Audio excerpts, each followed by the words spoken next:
Good evening, everyone. I hope you're all well. Sorry it's been a little while since we've done one of these. We're back on Clifford Martin here. And we're going to have a little look around roads today. See if we can't find ourselves some work.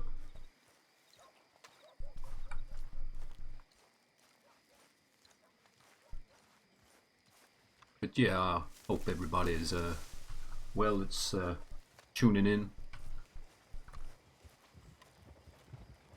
and we're gonna see what the day holds for us. Just gonna do a quick load of the skin as well, because I've got a feeling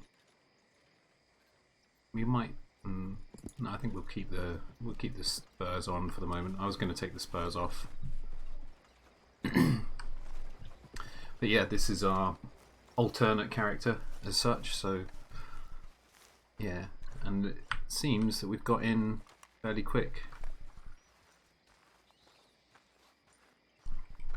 And there's been a merge, surprising.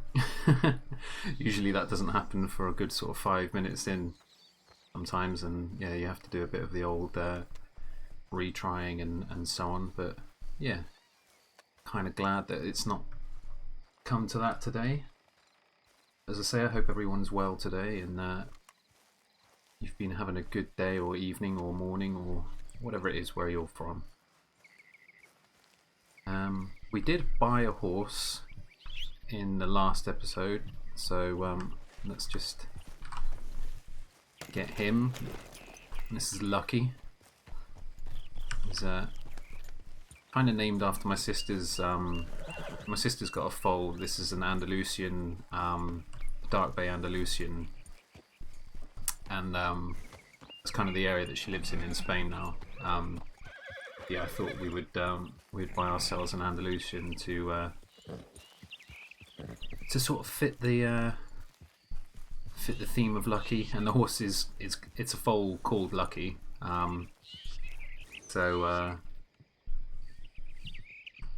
We're kind of sticking with that, if you see what I mean. Yeah, the story behind Lucky, my sister's horse, is actually I think he was one. Him and his mum, both of them were actually rescued from, I think, a fire. They'd been abandoned basically, and both of them had been sort of abandoned, and there was a fire or something there anyway, but I'm not 100% sure, but yeah, I'm pretty sure that that's the case. But yeah, Lucky's here with us in spirit as well, so it's nice. But yeah, we are Clifford Martin today, not Miguel Sanchez, you know, who we usually play, but Clifford Martin here is going to be our new character for a little while at least. Now we do actually need to go and check the bank. That is one thing I do need to do. I can't remember exactly how much money I have, but I think I might have maybe enough to buy a coach of some sort fairly soon. I'm just going to have to do... Ooh, what the hell happened there? We lost Lucky for a moment there, guys. He went invisible. But yeah, I think I'm going to have to go and look at the prices of stagecoaches and stuff, and I think the only place you can get stagecoaches, unless I'm very much mistaken, is Valentine, which is not a place we want to go to regularly, but we might have to today. If not just to earn a bit of money as well, because in the first stream a couple of days ago when we started Clifford here,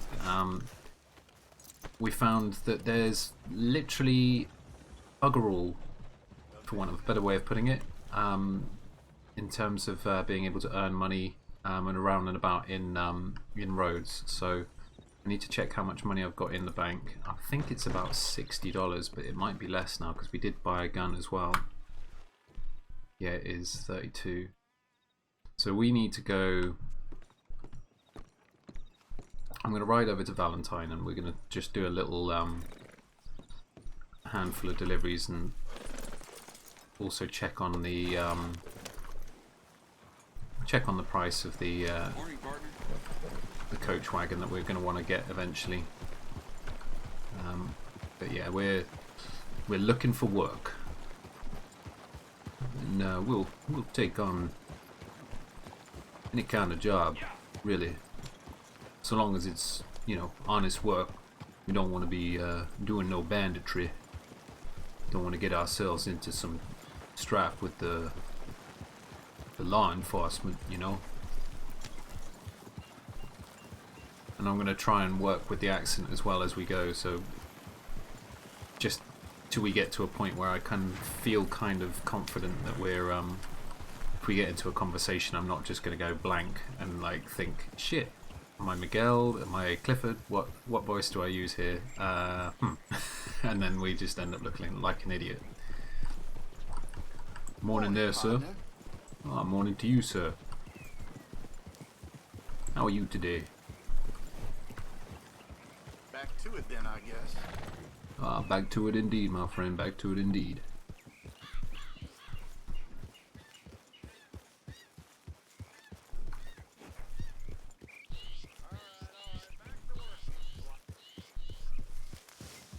Oh, thanks for the follow as well there, Tony. Tony Roleplays. I'm not sure if you're watching the channel or whatever at the moment, but my Streamlabs has said that you followed about an hour ago. What the hell was that?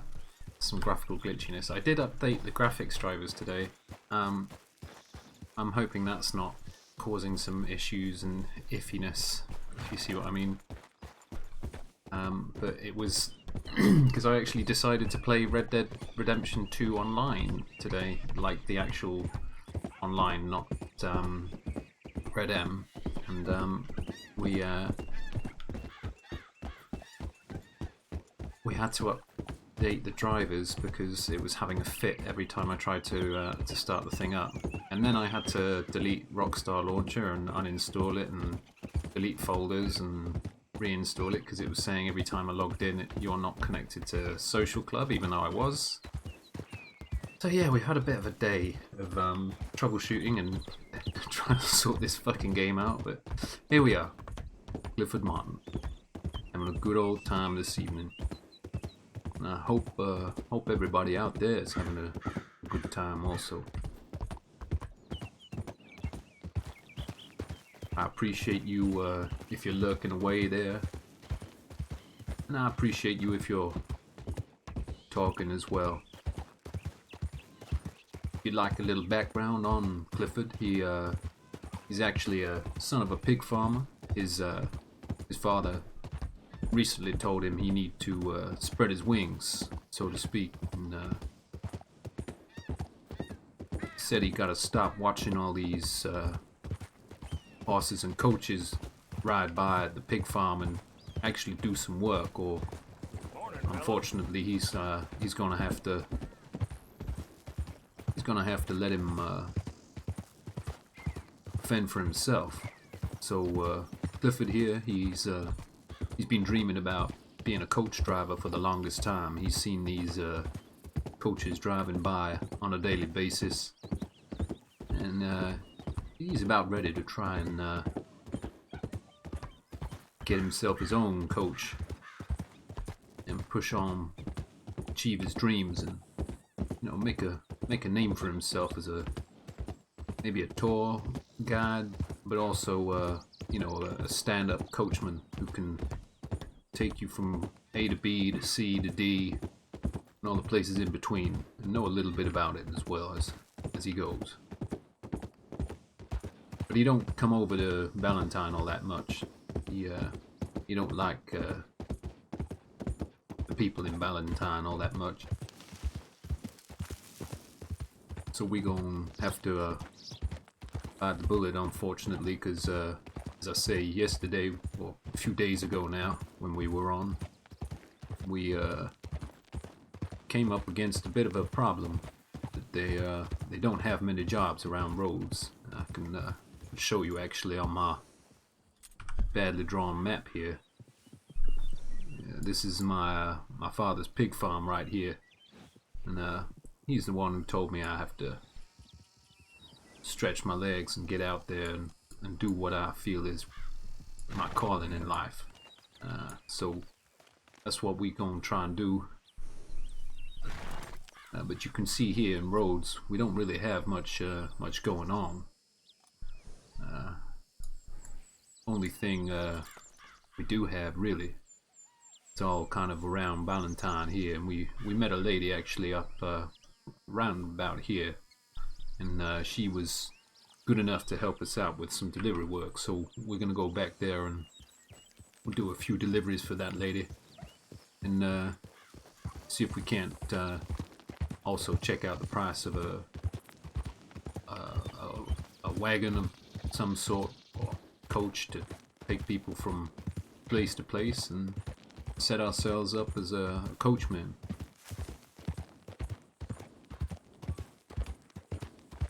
Yeah, the idea of this character basically is just going to be driving people from location to location. Doobie Rans, one of my friends, who I'm not actually, I should probably check if he's on, because otherwise, yeah, he is on. Good. I thought for a minute we were in Stuck then. And it looks like Kuda and Chance are both on as well, so I don't know if that means that they're on as barrel characters or not, but we'll see what happens. But yeah, we're going to have a little look and see what the prices of these wagons and so forth are over here.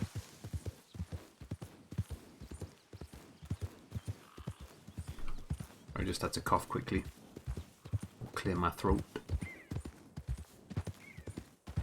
Have a little bit of coffee here.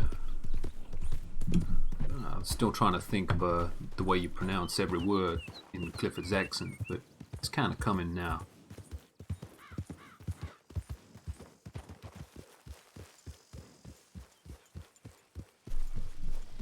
We're going for a kind of southern drawl, but not really, you know, a little bit southern kind of sounding. But yeah, he from the Rhodes area. He's a stand-up guy. He's not about to, you know, pull a gun out on you, try and be, you know, some sort of bandit, try and rob anybody. He's an honest man doing an honest day's work. One thing we do need to get for Clifford actually is a laugh. I'm not really sure how he would laugh. Maybe some kind of yeah, that's yeah. Maybe I'm not sure, but we'll work on that. We have to have someone make us laugh in the first place.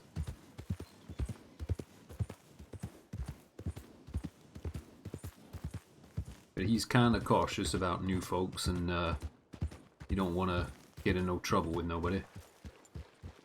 And I'm kind of surprised actually that Rhodes is as empty as it is right now. Usually we're going out west of Valentine past Dakota River here. Let's have a little look on our map where we're meant to be headed. Okay, this is a little further than I had expected, but we'll go along here.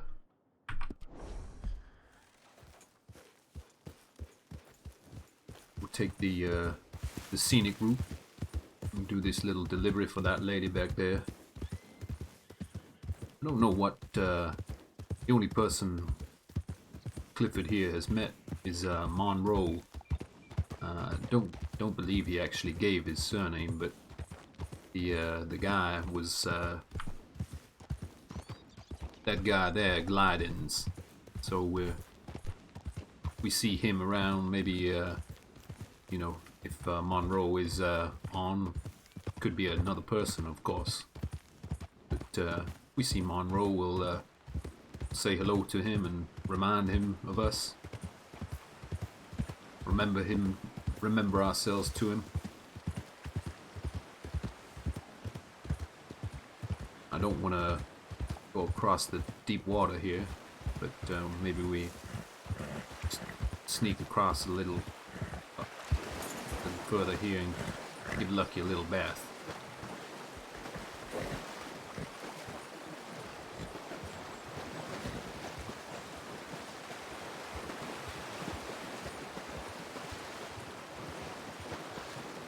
But yeah, the aim of this character is going to be kind of to do some work for Doobie's character, who he's going to be running the saloon, I believe, in Rhodes, which is obviously where Clifford here comes from. So he knows the area pretty well. It's just he hasn't met anyone apart from, as I say, Monroe yet. So it's quite funny actually. Doobie was saying in the chat when we met Monroe that actually his interaction with him had been quite different to what Clifford had. Monroe gave Clifford a deer, and because he could kind of tell, because at the time we were riding around on a mule, and I think he could tell obviously that we weren't, you know, flush with cash or anything like that. Kind of fresh blood almost in that sense. I'm not sure if you thought maybe that we were, you know, totally new to the server or whatever. But yeah, we've been around, you know, playing Miguel now for probably about 2 months now, I think, on the server, or maybe a little bit more even. But yeah, Monroe was a bit different apparently with Doobie when his character Casper met them. But then that might also have been because he was in a group with Jam's character Biggs, and I think at the time they were obviously. Oh, okay, did we got to go somewhere else? No, I thought we had to maybe go somewhere else as well. It's in this building then. I've never been up here. Kind of interested. So we got $7 for that one as well. So it's kind of a flat rate basically from that particular lady in town. It's always $7, but I'm not complaining. It's good. I'll take an open snake oil. Didn't think we could pick up most of the stuff actually, to be honest with you. Probably can't keep it in our inventory. Is this? Hold on a second. These. The fuck is that? Is that? What is that? Is that like a chunk of someone's arm, like a cross section? The hell is that? Is it can or something like that? No, it's a can.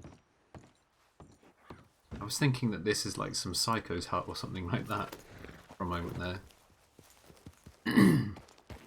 Excuse me. But, yeah, we're going to go riding back down. We'll have a little look. Let's have a look at the map now actually to get our bearings and work out the easiest way back. It'll be the same way.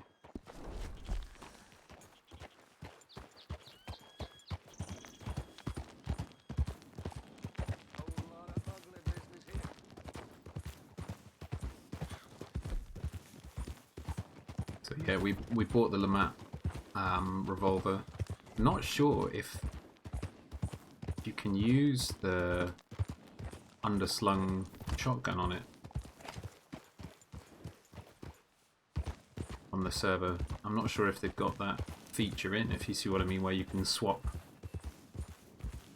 pins over to that. Maybe I have to buy shotgun ammo as well, and then it will kind of load the shotgun ammo into it as well. But kind of bought it because I've never owned the Lamat revolver, and it's about the same price as every other revolver in the game. So, and it looked nice, so fuck it. That's the reason we bought it. It looks nice. Clifford ain't had much in the way of fancy things in his life. This horse is about the most expensive thing he ever bought before that revolver. The horse here was $35, which I think for an Andalusian dark bay is pretty good, you know. It's a pretty good price, really.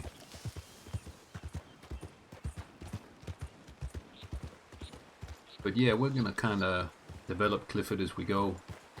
So we are going to be kind of organic like that.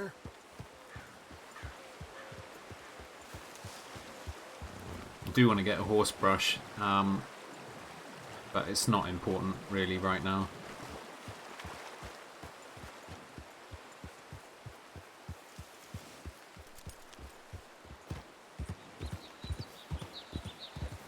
So we can keep Lucky looking good.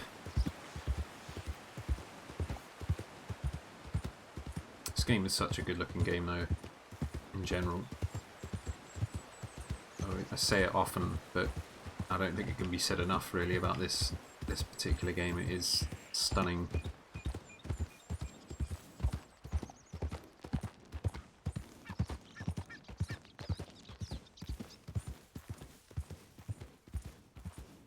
Yeah, we're not going to be doing the whole hunting thing, if you see what I mean. At the moment, we're quite happy just doing little deliveries here and there for this lady, and we've been shown another guy. Monroe actually showed us the delivery guy over the other side. We kind of like wandered up to this lady, and she was asking us to do some deliveries for her. So we said, of course, I'll take your package over to. This is where the first stop was, Saints Hotel in Valentine, literally just across the road there. So we're gonna finish this one very nice and quick. But no, I was saying in the last thing, it would be good if we had some more jobs over in places like Rhodes. Excuse me?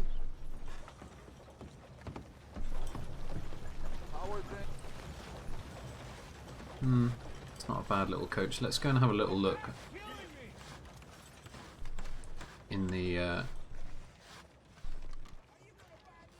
wagon sales place. Hello there, my friend. Hey, partner. How are you today, my good friend there? You enjoying that beer out on the porch here? Hey, how about a little space here, friend? Well, there's plenty of space between us, my friend, but okay. Some of these folks get a little bit itchy, you know. They like they want to have a. Let's have a look here. Coaches. Oh, fucking hell. Is it going to show us what the different ones look like if I... Oh, stage coaches. Oh, shit. They're really quite expensive, aren't they? Gee. Let's have a look. Oh, okay.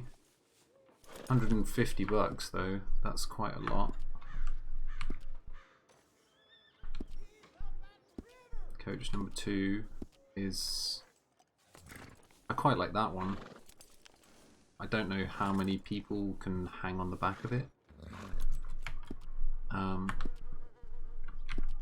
Coaches... Was that coach number 2, wasn't it? Coach number 3. What's coach number 3 look like? It's a bit smaller. Can't take as many people by the looks of that either. Let's have a look. Coach number 2 again. I'm wondering how many that can take, if you see what I mean. It looks like it may only be able to take 2, so maybe we do want the first one there. Looked at that one. Did we look at this one? No, we don't want that one.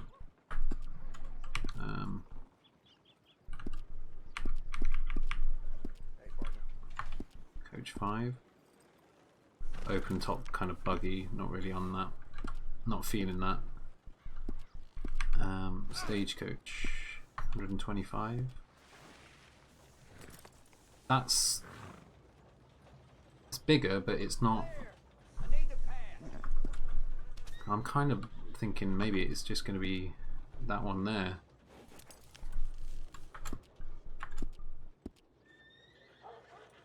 Heartland stage line. Don't know if it comes up with a different thing when you buy it, if you see what I mean. But I'm assuming that this one is the same sort of size as the one that we drive with Choppins, Sean's character. So we need $150 basically. So that's it's probably what, about 10 more deliveries or so. We'll work on that. We'll work towards buying that. Maybe let's go and do another delivery now. There's a player coming along here.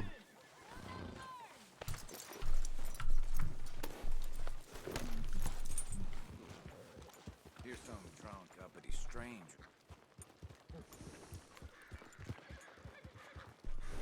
Should think about getting a different saddle as well, because everyone's horses look the same if you all roll around in the same saddle and so forth. But I haven't been bothered to scroll through. And again, this is kind of a simplistic saddle. It's the sort of thing that he would have, really not. Oh, another one on to the Saints Hotel. Okay, I'm all right with that. Howdy. Some of these some of these NPC characters are a little bit like gung ho with the way that they drive, but afternoon, my friend. Hello.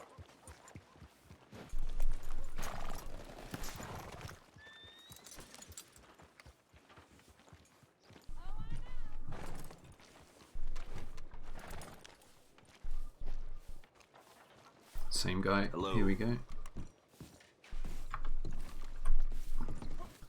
Mister?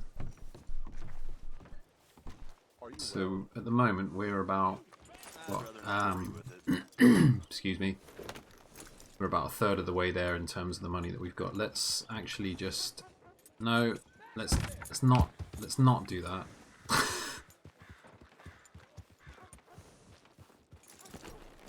Put this here, and let's go and just bank what we have on us. Whoa, watch it now.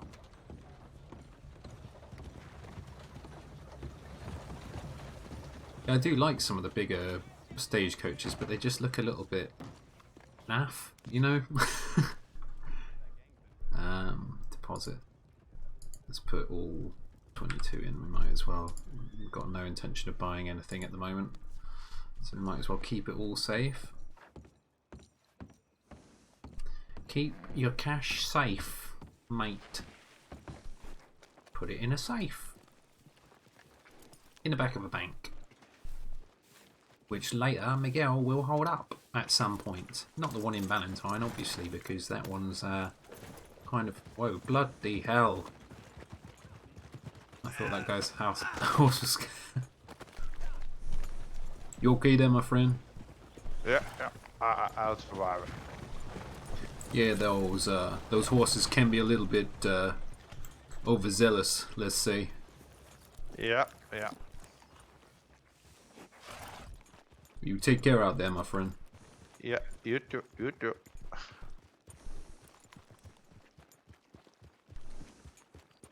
I think he's doing the same thing, doing a few delivery missions.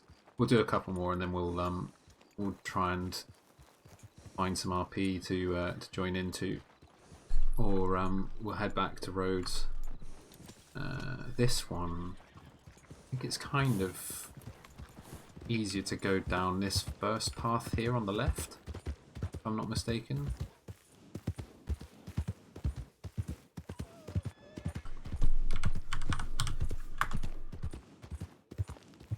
That's a bit better. Although I kind of need the HUD, because now I'm not sure where it is exactly. Is it... Do I have to turn... No, I think it's still down this way a little bit further. From memory, from the last time that we did this this particular one.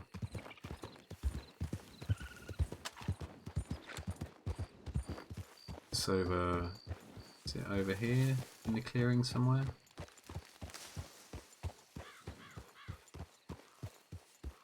Have I gone completely the wrong way? Let's have a. Oh no, it is. Yeah, it's over there behind us somewhere. Over here-ish. It's been blind.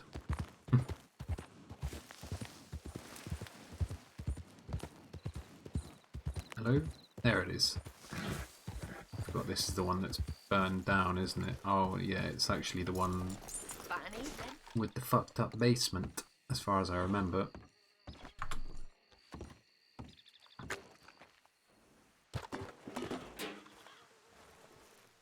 Yeah, that is the one with the fucked up basement. I don't really want to go down there. Certainly not into a basement of a place that's been burned down. You never know what you're going to find. Out of character, we know exactly what we're going to find in that place. Right, there's that path. We pick up the path and we'll head back to town again.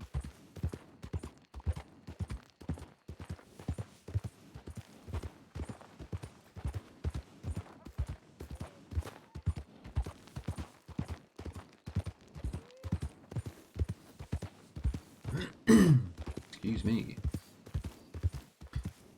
Got to make sure I don't let my coffee go cold as well. Let's grab another swig of that.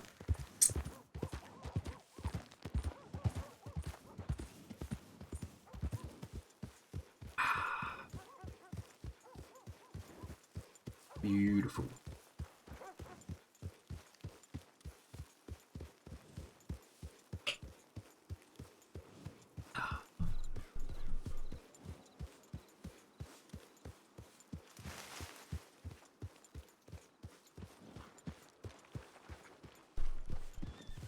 Where is she going to ask us to go this time? Same place. Okay.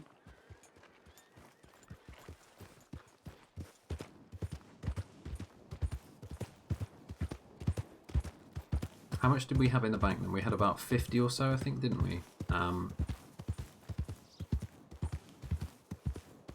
So yeah, this will take us up to about 60 or 70-ish.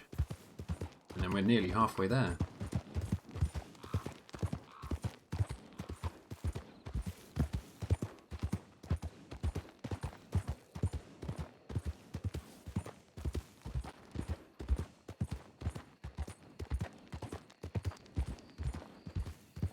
We might save buying the thing until we meet up with Doobie though. Because it'd be kind of nice to go over and ask him and say, what do you think of this one? Take a little look in the old Alright, come on. And there we go. Oh shit.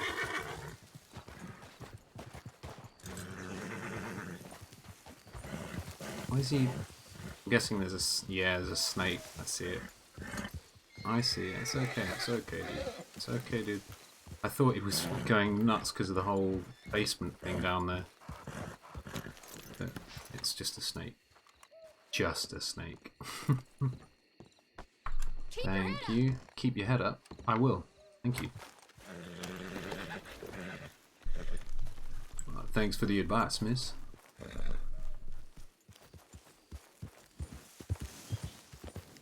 We're going to go back over to Valentine now. Bank the rest of this cash.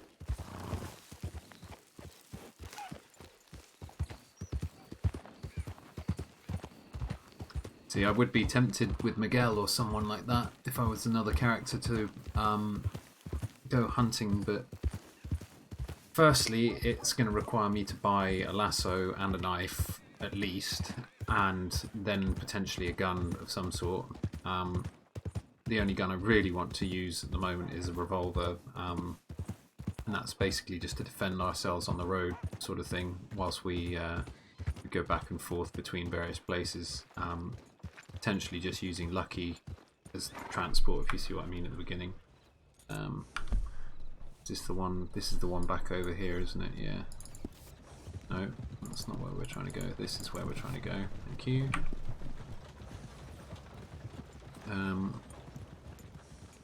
Wonder if we can. We can do this, can't we? Yeah, we can. Hands free. Look, Mum, no hands. Have a bit more of the coffee before it gets too cold. No, I do love cold coffee, iced coffee, any coffee.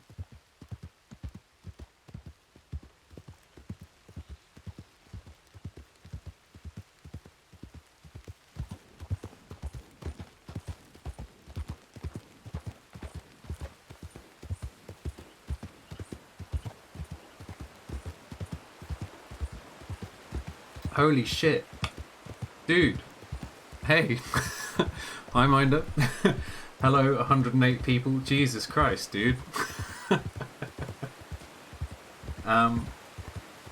Oh shit, sorry. Yeah, if you spam the chat, Nightbot's gonna throw a fit, but oh dude, sorry. I didn't mean to get you timed out.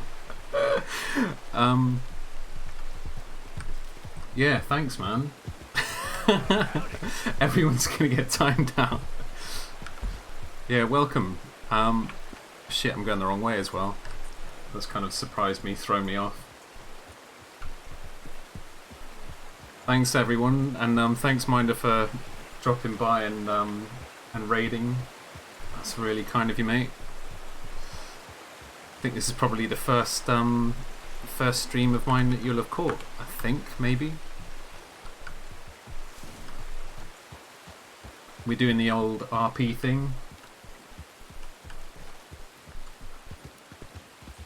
So this is a character called Clifford Martin. If you type Cliff, C-L-I-F-F, in chat with an exclamation point at the front, it will tell you a little bit about him. But yeah, he lives in Rhodes and has done his whole life, and he's the son of a pig farmer, and he's trying to better himself and follow his dreams, and he wants to become a coach driver because he was seeing all these horses and coaches being driven past. So this damn snake is back. So yeah, he's there you go, thank you. I need to give you mod as well, actually, dude. Let me just alt tab quickly and I'll give you mod.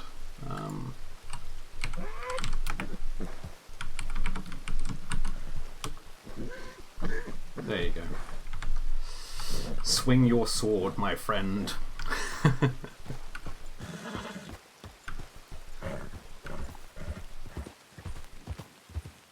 I thought you were modded on my channel before, to be honest, though.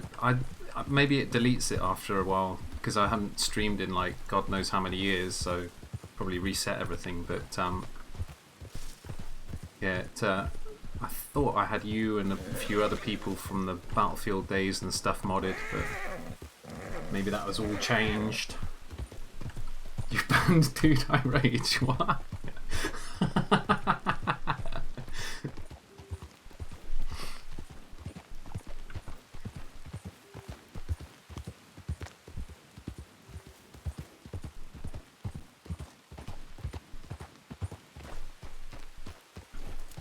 He's just trolling.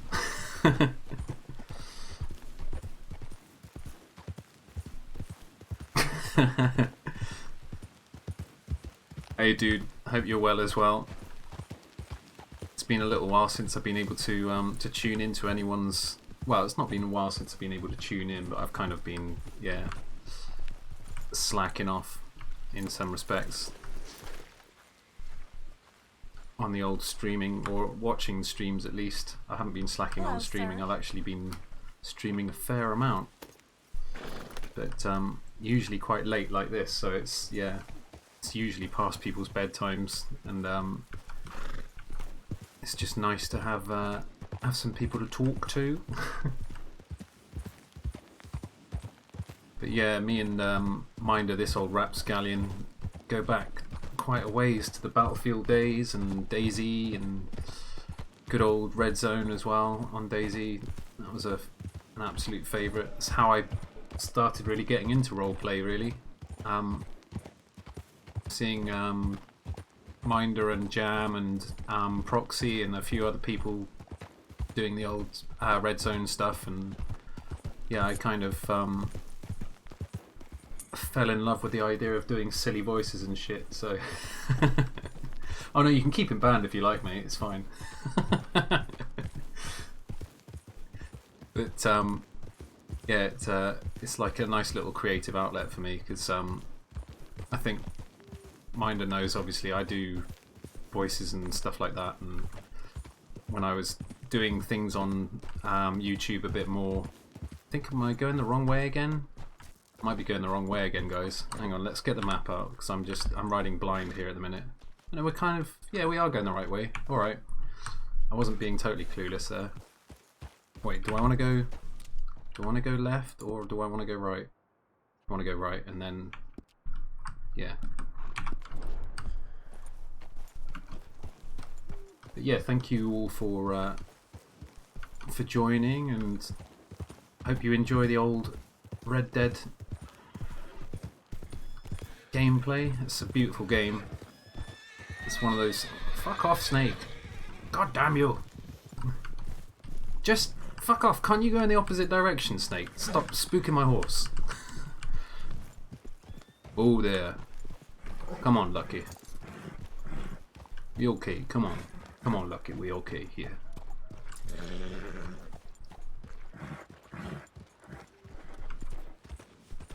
Yeah, that's a little bit better right there. He ain't so scared now. But yeah, I do love this game, man. It's good to see you streaming. I'll try to jump in properly soon. Yeah, man. When I'm on, have to get off, dude. Being a 13-hour stream, yeah, I can imagine. Yeah, well, as I say anyway, mate. It's always good to catch up with you, and it's very generous of you to host or do the old raidage. And yeah, hopefully, if are you streaming tomorrow?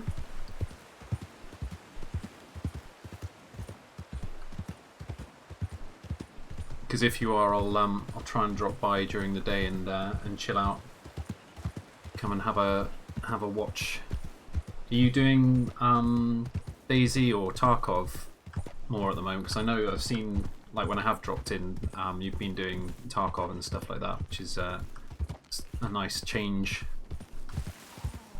Maybe both. Ooh, maybe both. See, everyone, make sure that you drop by for some double-barreled Minder escapades tomorrow, potentially.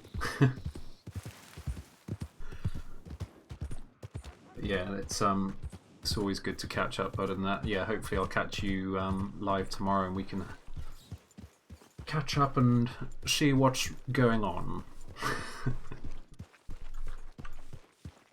We'll just do another quick little delivery. Let's back over to that same house, and then I'm going to try and find some people to RP with, because this sort of stuff, just earning a little bit of money, is for us to buy a stagecoach.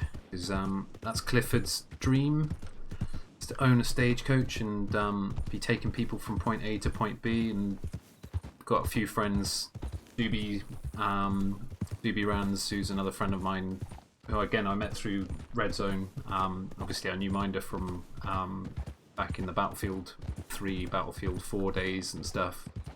But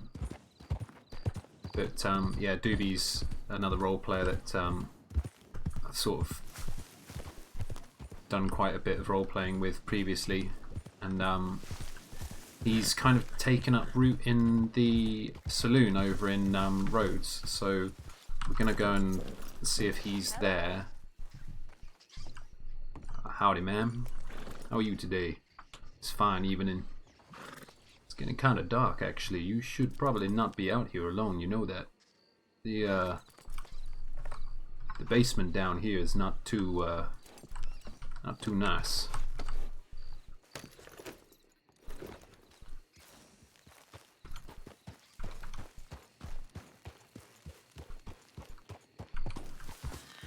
But yeah, sorry everyone if people are following and all that kind of stuff as well. I haven't got any sort of... We're a real bare bones stream right here. We have no emotes, no alerts, no notifications or anything like that. So yeah, if people are following and stuff, I thank you, and yeah, hopefully you stick around and enjoy the roleplay when we get into some, because we're just gonna bang this stuff in the bank quickly. And I want to have another little look just to make sure the price of the wagon, because I don't want to go and buy the wrong one or not save up enough money for the right one. Thank you once again for all of that business. It definitely does. Yes, ma'am. Yes, it definitely does help me get back on. Have a nice evening. Might see you tomorrow in chat. Yeah, I will definitely swing by, dude. And yeah, thanks again. Hello there. Yes. Have a good night. Here And yeah, sleep well, my friend. You take care out there, Minder. All right.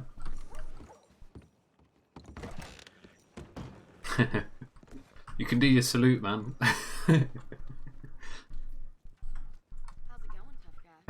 Let's put all the whole whack in there. $28. $228. I wish. There we go. $82. We're actually moving up in the world. We can nearly afford this thing. Let's go and just check it out. So this is what I'm going to be buying, guys. Oh. You need to look where you're going. You need to look where you're going, my friend. Especially with that broom around.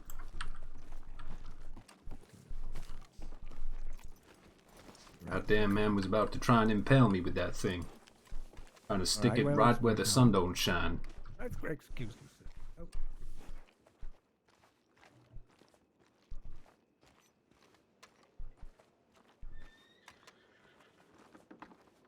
So this is the wagon place, and again, unfortunately, Valentine's kind of one of the only places that you can really find much to do at the moment. And I think we're going to buy just this one here, which is $150. And I'm not sure if it matters which, because you can kind of go back and then pull it out again, and it gives like a different color. And I don't know if it saves the color, but kind of want one without like a name on it, if you see what I mean. Heartland stage line, like that one there, like just a plain red one. But I don't know if it matters if I buy one specifically, if it will go like just be that particular one or not. Yeah, we've got about another $70 that we need to save up, so it's going to be another 10 of those delivery missions or so, and then we'll be golden. We'll have enough to be able to buy it.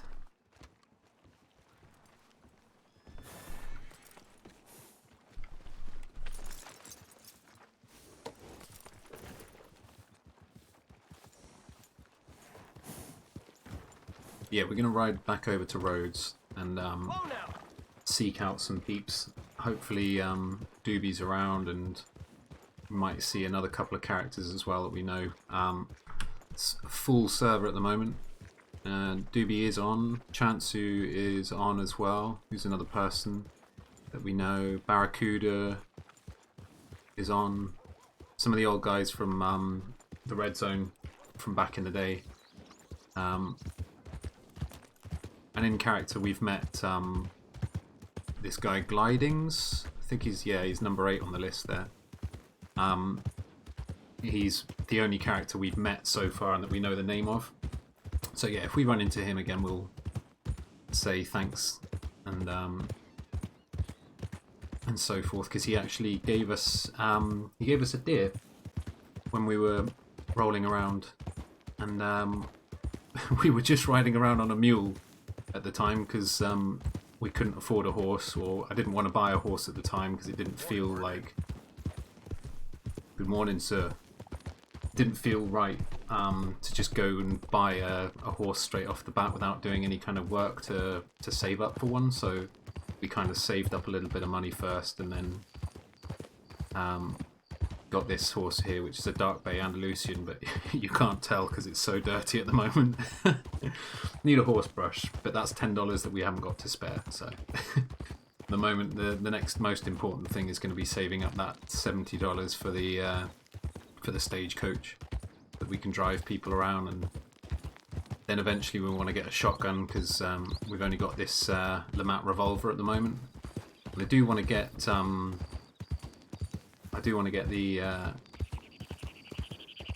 shotgun cartridges actually as well for the underbarrel, because it's meant to have an underbarrel that I can switch. You can kind of see there, but it doesn't. I don't know how to do it because I'm kind of using controller and keyboard and mouse all at the same time. So my push to talk is on my mouse, and I sort of use that to look around, and then I'm just holding the controller in my left hand with the stick, using that for the direction, because it's kind of chilled way of like doing it. And then if I get into a kind of a PvP situation or something where I need to do that kind of stuff, I switch over to mouse and keyboard fully then.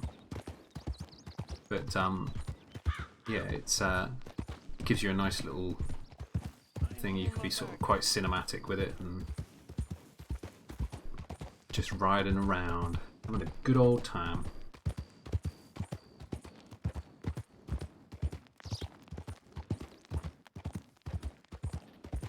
We're gonna just go along the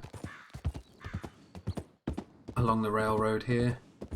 The pig farm that Clifford's father owns is just down here to the right somewhere. He only pays us $1 a time, so it's kind of the sort of work that's, yeah, it doesn't pay well. And basically we used it in the story to say, like, he's told Clifford that he needs to go out and like find his own way in the world, and he's gonna do that. And he's bored of farming pigs and throwing feed around and raking up hay and stuff like that, so he's decided that he's going to be a coachman, and he's going to be the best coachman in the Rhodes, Valentine and Lemoyne area. Probably not going to spend too much time in Valentine because unfortunately, as with GTA RP, there are certain areas that become really populated and very congested, which is good. It's good for RP and it's good to meet people and so on, but it gets to a dangerous point where everyone's congregating in those same places, and it's to the point where essentially you can go there and the entire town is just filled with people, and half the server or more will be in one spot. And it's kind of like the old parking lot GTA RP. So you play on like, I mean, I used to play GTA RP on like no pixel before it was, you know, pay to be whitelisted and pay for your application and stuff to get processed, and before it had all of the sort of queuing priority and shit for the large streamers that it's now got now. The Family RP, True Los Santos RP, Exodus RP, which was... Exodus actually was probably the best GTA RP server I ever played on. And it was so enjoyable because the people that were on there, there's a lot of people on this server, WildWestRP, that were also on Exodus, and it's really great to like have us all back together again, kind of running around and rolling and doing fun stuff together. My other character, Miguel, is he's like the main character that we've been rolling with for quite a long time now, and he's an Argentine gaucho, and if you do !Miguel MIGUEL, it will give you a little rundown of what he's about and everything. But he's kind of getting to a point where we're not like a fully fledged bandit, but we are kind of showing signs that we're willing to do dirty work and stuff to earn money. Really, he wants to be a horse breeder, and to own a stable and be able to sell horses and breed horses and so forth to people. But at the moment, it's not possible to do that sort of thing. So yeah, we're kind of at that point now. Right, let's see. We might have an interaction or two coming up because it looks like there's people in town. Fine morning today. Indeed it is, sir. Fine morning indeed. Hello there, sir. Kelly. Busy just running from place to place. I got somewhere to be, man. I can't stop and talk. This ain't no goddamn mother's meeting.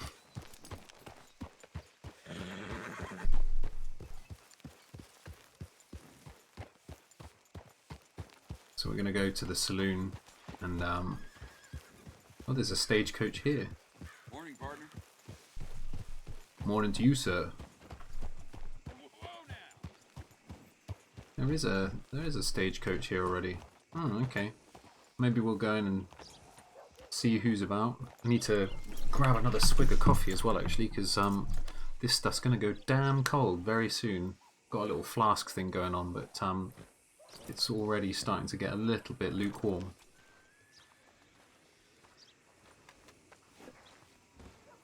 I wonder why that became a phrase, lukewarm, instead of like something else.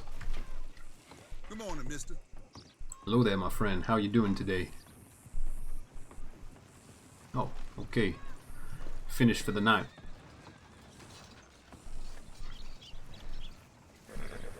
Why are we going... I was just thinking, why am I going around the outside? You stealing my horse, sir? You better not be taking Lucky there. By God, I would kick your ass if you try to take Lucky away from me now. There's someone inside, because that's a /me.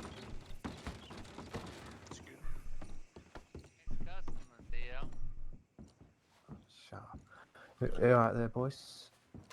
Have you guys seen the bodies anywhere? Guy that was in here earlier? Not personally. I've seen a few people walk through town, went in either the gun store or the bank. Alright, thank you. Alright.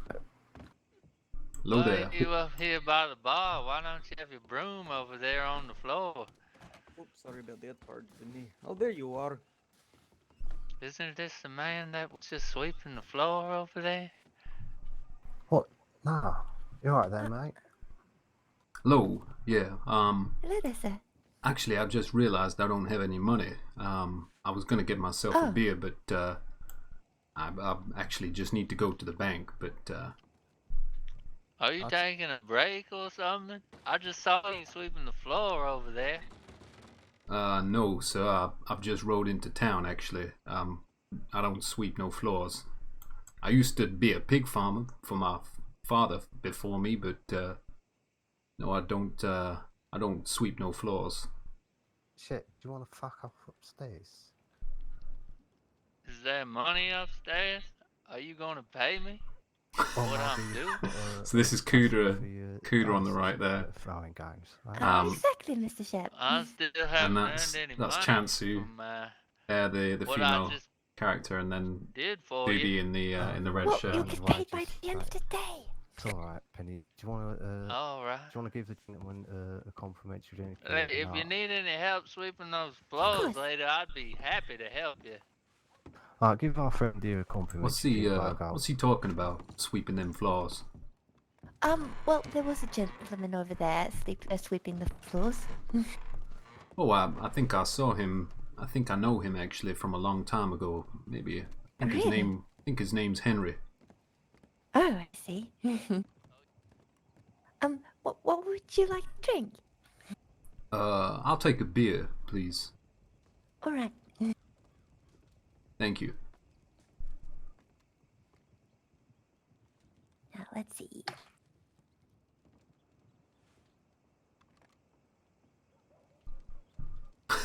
dude, his character's being kind of like stereotyping me. I know that's terrible for him to do, but yeah, he's a little bit simple, I think, in that sense. There you are, sir. Well, thank you very much. You are very welcome. Let's pull that out and open it up.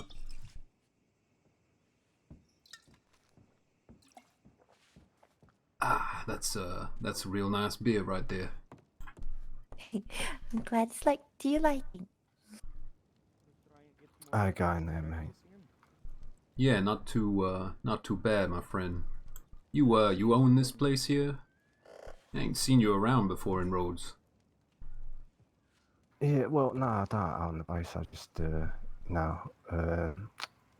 work here for Tartar recently. Oh, we can't go into I'm hoping cinematic. to acquire a license to be able to host events out of There we go. this It's better than venue. nothing. Go away, text. Oh, right. What kind of events you gonna hold here? Well, I'm hoping to, obviously do the usual sort of thing of having, a bar area and, people who just get a drink as usual, like yourself. Or these tables here over here, right, are going to be a restaurant area. People have a little bit of waitress service. That's what Penny is going to specialise in. Oh, right. And Penny's my newest member of staff, just started this morning. In fact, that's the first customer you served, isn't it, Penny? Exactly. There you go, yeah. I feel kind of Natural. bad taking a beer for free here. I mean, you got to make some money, right? No, it's all right. Yeah, so first, because let me explain that the fella upstairs there, he's got his own business. He's not part of our staff. So, the weird comments he says and stuff like that is nothing to do with our business down here. He's got his own thing up there. You might want to pay a visit if you want to maybe win a bit of money, because he plays dice up there, but he's lost to both me and Penny here in the past few days, and we made a bit of money off him, so you might want to give it a go. All right. I'll It's keep quite that in fun, mind. actually. Yeah, He I mean, plays like, dice, you say? What kind of game he's playing? well, I'll let him explain that. It's let Yes, him do his it thing. might be best. It was a lot of fun, though. Yeah, well, it's debatable. It depends how much you like his company, I suppose. But yeah, like I say, I just want to distinguish the fact that we simply share the same building. Or just taking a drink we're of not coffee. responsible for each other's actions. Thanks for the follow, bot one up. As in our business and his business, that is. Oh right, yeah. Well, I can understand that, So he runs like a kind of gambling ring or something like that. Well, he just plays his little games and tries to win money from people, and vice versa. For entertainment purposes, he's got a little table up there. He does it on. We just designated him a little area to carry on because he basically refused to leave, when I started here. So that's why. Oh, I see. But yeah, I mean, don't worry about that drink. It's it's your first one. It's complimentary if you want to. What do you do yourself? You're not looking for work at all, are you? Actually, I kind of am looking for some work. I've always kind of, I've always kind of dreamed. I mean, my father was a pig farmer, as I was saying earlier on, and he's saying to me that I got to get out from under his feet. He's not making much money, so we had a little chat the other day, and he was saying to me that maybe I should follow my dreams. And one of those things I always wanted to do was actually be a coach driver. I would stand around watching people driving the coaches past on, where Flat Neck Station is, out that way. There's a little pig farm just near to there. That's my father's farm. And he was. That sounds exciting. He was saying to me, because he always see me, watching all these coaches and people going past on their horses, and he's saying to me that maybe you should think about doing that for yourself. And I always kind of dreamed of having my own stagecoach and you know, going around and maybe picking people up and showing them the sights. How do you do, sir? Oh, I see. But I'm kind of saving up for, you know, a coach Yeah, at the moment. Everything's fine, mate. Feel free to stick around and get Oh, all right. I actually spent most of my money on a horse because I needed some kind of way, you know, getting from A to B, and ain't much around in roads in terms of being able to earn, you know, earn any money. So I kind of figured that maybe I'll, you know, use my horse to go over to Valentine, and been doing some delivery work for some people over there, but ain't nothing around here in that sort of respect. So Well, at least you've got some kind of work, so you work towards your goal there. yeah.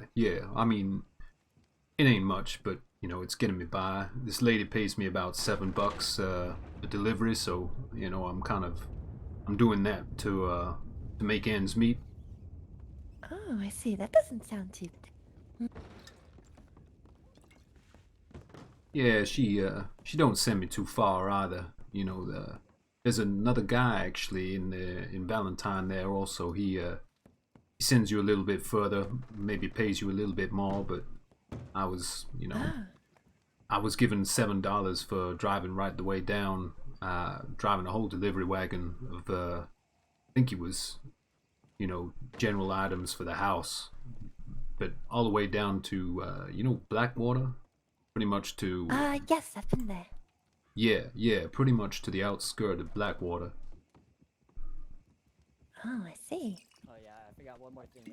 Let me get some cigarettes before I leave. But yeah, he only paid me $7 for that, and I was feeling kind of hard done by, like, you know, thinking maybe he's seen me coming, you know, he's thought maybe this guy's not so clued in, so he only paid me, you know, a little bit there. But I was thinking, you know, this lady's paying me $7 for the same kind of work, but not having to go halfway across the state, you know.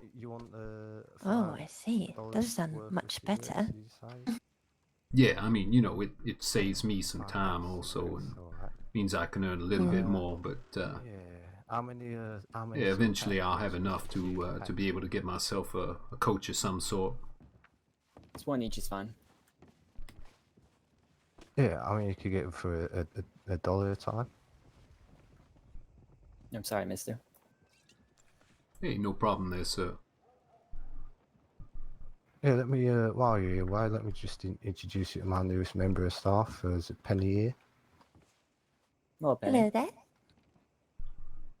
It's nice to meet you. Same here. I'm Wei. I run the gun store across the way. All right, so you are the one there with the gun store there. Yeah, that's me. All right, Finest guns that's in the very good to States. know. Best prices, yada yada. It's a shame I can't go into cinematic mode with the Is business good for you? Very good, actually. with the beer in hand. I like doing cinematic mode, but it's Sell guns, it's flip limited, guns, unfortunately, and, sometimes. Usually someone needs someone dead, and that always gives me business. Oh, all right. Yeah, if you ever need a cheap gun there, mate, you should just go right away. So it comes highly recommended around here. Oh, I wish I'd known about that. I just bought this Lamat revolver in Valentine a few days ago. What kind of price would you have been selling that for? If I used one, probably around $40. Oh right, okay. Well, I could have saved myself $5. Never mind. No, either way, I could just buy it off of you, or even told you about better revolvers. Oh, Penny, would you don't serve think Mr. White here while I'm Lamat's very good then, or? All right. It's alright, but if you're looking for power, you want the show field. If you're looking for everything else, that's the volcanic pistol will always be best. Oh right. Honestly, I just bought it because it looked nice, you know. That's a good revolver. 2 barrels, 9 rounds, and 1 shotgun shell on the side. Beautiful. Yeah, actually, the salesman over there in Valentine told me about that, but I thought the barrel on mine was faulty or something, because I, don't seem to have a the underbarrel right there, as you call it. That's a little tricky. You gotta buy the rounds separate, and you gotta really figure out how to do pin switching. Other than that, yeah, you'll be able to use it pretty easy. Oh, right. Yeah, I guess you just didn't give me the ammunition for that. Yeah, you have to buy shotgun rounds separate. Yeah, Mr. well, White. Hmm? Sorry, would you like something to drink? Oh no, I was just talking with Tio over there, Alright. and yeah, can you give me like 5 packs of cigarettes back there? Oh, alright. so you say your name was Wei? Yeah, it's way chow. Good to meet you, my friend. My name's Clifford Martin, but you can call me Cliff. Give me Cliff if you need any help with your guns. Feel free to come my way. I also maintain. Okay, yeah, I will do that. I mean, right now I think this thing, I haven't even fired a shot from it yet, so it's in pretty good condition. But if I need to get it cleaned, maybe I'll come over to you and see what you can offer. No problem. Otherwise, I got rifles, spears, anything you need. I was thinking maybe when I do eventually get myself one of those stagecoaches to ride around with, I might need a shotgun or something like that, maybe to dissuade people from trying to rob me or whatever. But yeah, right now I think the Lamat will see me fine. Oh yeah, Coach Gun's a beautiful one. Right, for Double Jordan. barrels, no compromise. Just lock, stock, and 2 smoking Bam. barrels. Quite you, pricey one though. What was You that? recommend the double barrel? Yeah. I mean, the pump action's fine and all, but I mean, typically, if your aim is true and they're close enough, it'll kill them just as fast. Yeah. Though anyone goes with pump action, it is more expensive. I think it's like what, 150 retail. Oh right. Yeah, that's about as much as the stagecoach is going to cost me. Yeah, either way, I mean, you always need some protection. That is true. Otherwise, repair will work you fine. Repair fails, revolver's always there for you. Yeah. I'm sorry for the wait, Mr. White. How many cigarettes did you want? 5. Oh, 5. Could you pay me first? Yeah, of course. How much that be? $5. $5 it is.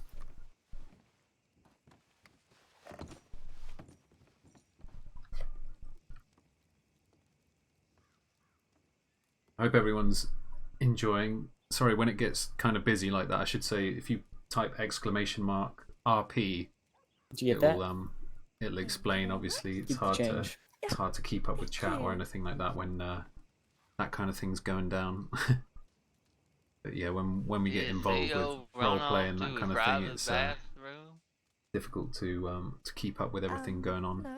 But yeah, thanks everyone for sticking around, Surely and he showed you his private bathroom. I hope everyone's enjoying. I know it's kind of a different pace to the sort of stuff that Minder's gonna be doing and is famous for. But yeah, it's nice to do a bit of role play here and there, and something I enjoy. So if you enjoy, yeah, please feel free to stick around and drop a follow if you feel like doing so. There you are.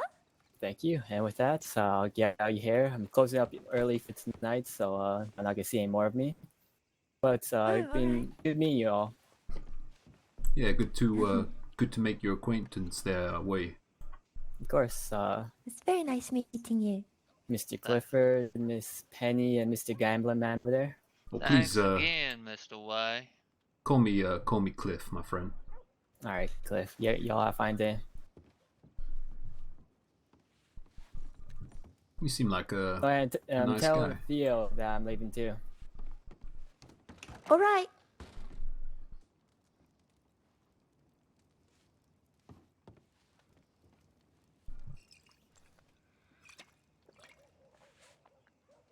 Did you want something, Mr. Shat? Oh, Miss Benny, I'm Cooter's quite just all right. hanging around by the bar. What happened to your He wants to shoot wonderful dice all the axe time. you That's were the thing. He's a gambler. Well, I've got it. He needs someone to stored play some away. dice with him. But I've got no cash on me. I do like it. And I'll just wear it when. Cliff's I not going to be wear a my gambling work man, to be clothes. honest with you.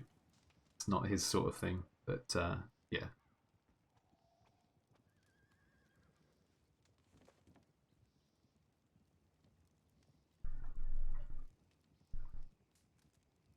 Well, I might actually head out and try and make a bit more money for myself, or trying to afford that stagecoach I've been after for a while. But Sounds like a good idea. You need Yeah. a hand? I'd love to see you do something more than having to sweep the floors around here. He didn't sweep the floors. That was Yeah. a different fellow. I don't understand why you're getting me and I think his name's Henry confused there, my friend. But yeah, I've never swept no floor in my life. Well, I can help you get a stagecoach if that's what you want. Oh well, you volunteering some money? Well, there's a way you could earn a little money if you're interested. Are you talking about gambling? Little cast of the dice won't hurt. Just throw it down, call it evens or odds. You might win a few dollars. I'm not really a gambling type, my friend. I'm afraid. Never really indulged in that particular. I don't want to say evil or sin, but I don't really look at gambling as something I want to affiliate myself to. You know. Oh. Well, your loss, I suppose. There's a few other ways to make myself a little bit of money here and there, but I've been mostly doing. I had to go over to Valentine, unfortunately, as I was saying earlier. They don't really have much around here in Rhodes to do in terms of deliveries and that sort of thing. But I've been doing deliveries for some lady over there in Valentine, you know, by the tents right there. And she pays about $7 a time, so I'll get there in the end. Usually the man has to pay $7 a time in these parts. Oh yeah, talking about the ladies of the night. Yeah, them be the ones. Yeah, I ain't seen none of them around for a while. Well, they're all over this parlor until Theo shows up and throws them out on the street. Ain't that right, Theo? You should hear the ladies. Well, they're still frequent in here. I didn't technically throw them out. I just told them, keep it discreet. That's not that type of place. Well, look around. I don't see any of them in here now. Because But they're I keeping it see discreet, Theo aren't over they? there. Anyway, sorry about that, mate. When I just got distracted there a little bit. I saw way over in the shop. You said you sorted them out, and you're quite kind, Penny. So well done for that. Oh, thank you. Yeah. Penny, we'll have a little discussion about wages and such, and like I deal with the till there. It's just been a busy morning this morning. All right. You see the sort of pace we're working at here, though. It's pretty non-stop, isn't it? It is. But yeah, you'll get used to it. You'll fall into it. What about yourself, mate? I know I got halfway into asking you if you were looking for work, and you said you might be. What was it you do? Well, actually, I'm interested maybe in trying to, take people from place to place. It's pretty perfect, actually. I need someone to sort of drive me around a bit, if that's the sort of thing you're interested in. I know it's not technically doing like tours with big groups or anything, but I do need a driver at the moment. Yeah, I mean, I don't have a stagecoach or nothing at the moment. I mean, I have a horse, Lucky here, but yeah, I don't have a coach at the minute. I'm trying to save up for one. My father was saying, you know, he run the pig farm over there at Flatneck Station, and saying, you know, I need to get out from under his feet and follow my dream, which was always to, you know, drive people around in the coach. And I always, you know, I like the idea of, you know, having a group of people there and, you know, talking to them and telling them a bit about the history of the place and bringing them to different places maybe. But it's kind of a pipe dream at the moment. Like I say, I don't have the money for the stagecoach right now. Yeah, I mean that is just a matter of time, you know. Dreams can be realised, especially around here. That's what we hope to achieve in this place: is do a thing, make a place where dreams can come true for people involved. But yeah, I mean, maybe I could have a little talk with you about this place. Tell you what we're trying to do here. See if you know, you might find this is a place you'll be able to fit in and find you know, useful employment. Yeah, I would. I'd be interested for sure. All right, well, let's have a little word. Penny, I'm gonna, you know, go and. What was your name there, mate? Actually, Oh, it's Clifford Martin. Clifford. All right. Yeah, my name's Theodore Johnson. Good to meet you, Theodore. Yeah, it's a pleasure. All right, Penny, I'm gonna go have a word with Clifford like I did yourself. So, Alright. are you all right here? You've got Shep lurking in the shadows there that can help you, maybe. Sorry, I did not mean to smash that on the floor there for you, Penny. I'll clean that up for you. Oh, it's alright. I can do it. Okay, Maybe yeah. I'm the most qualified for the job. I'm the only one that didn't need an interview. No. See, misunderstanding again, because we're separate entities, aren't we? You wanted to do your gambling and that. If you want to serve tables, you have an interview, but you don't do that, do you? I just served about 5 gentlemen in the last 24 hours. Yeah, you were like the emergency solution while I got any uniformed and that. I will note that you made them all leave and said that you felt like I didn't like you. So, I mean, not probably the best for the job. Oh my. But just, I mean, you know, look out for Penny here. Don't let anyone, you know, sort of intimidate her or nothing their shit. Well, I'll go talk to Clifford here. I'll treat her like she was my own daughter. Don't need to go that weird, but alright. And you know, I'm not paying you for it, it's just, you know, do it out of kindness of your heart if you're not a bastard. Yeah, follow me, Cliff, if you like. He doesn't pay Yeah, very good. I'll see you in a moment, guys. Alright.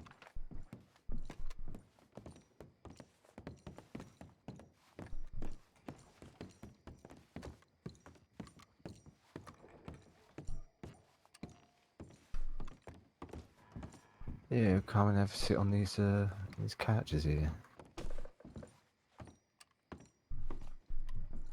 I'll just take the last few pulls on my cigarette if you don't mind. Oh, of course. I'm gonna be able to sit on this. No, sit. Ah, Penny will clean that up. Take a seat, Cliff, feel free. I guess bench is probably going to be about the right. Yeah, that'll do.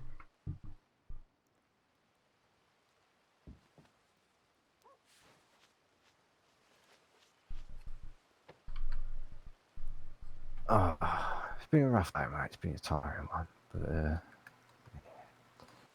oh, I can imagine with that. What's that fella's name down there? Ship, yeah.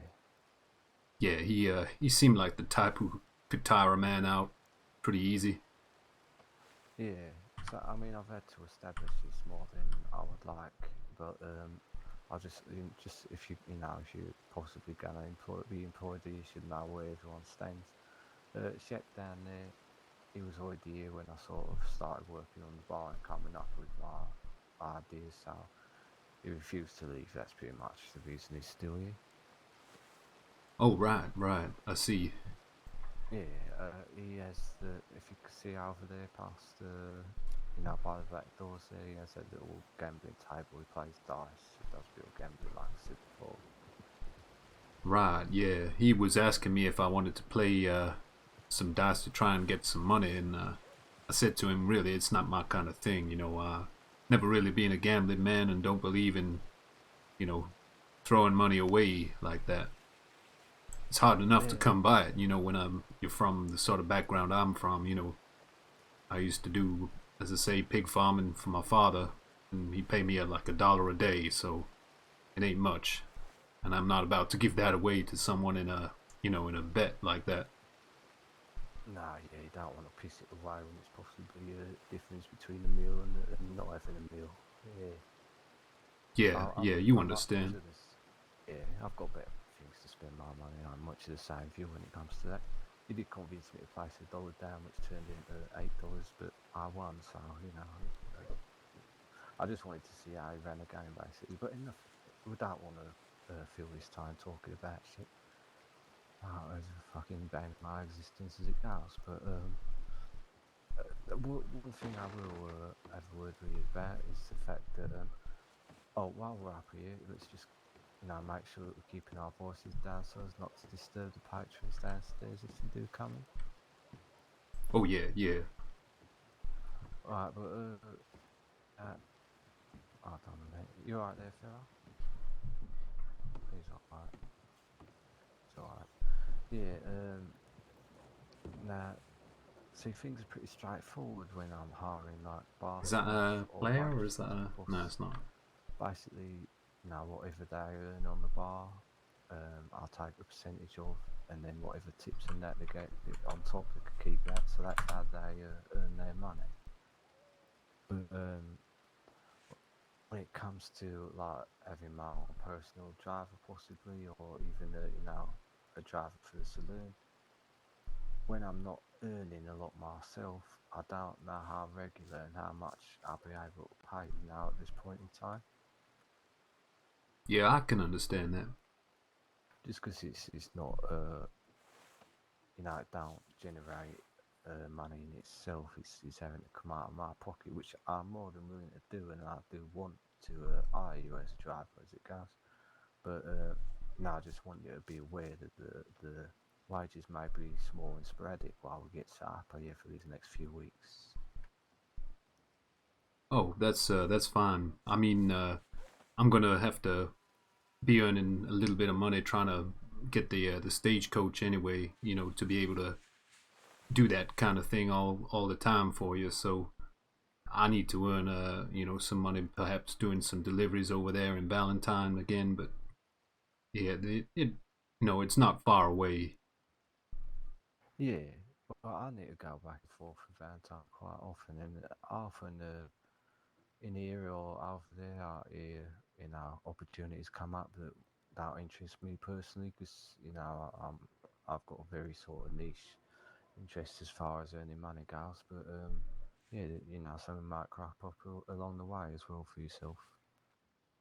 Yeah, I mean, I could help you out if you need like an extra hand, maybe behind the bar, or maybe I could be on the door if things get rowdy with some of the locals and help you out in that respect, maybe.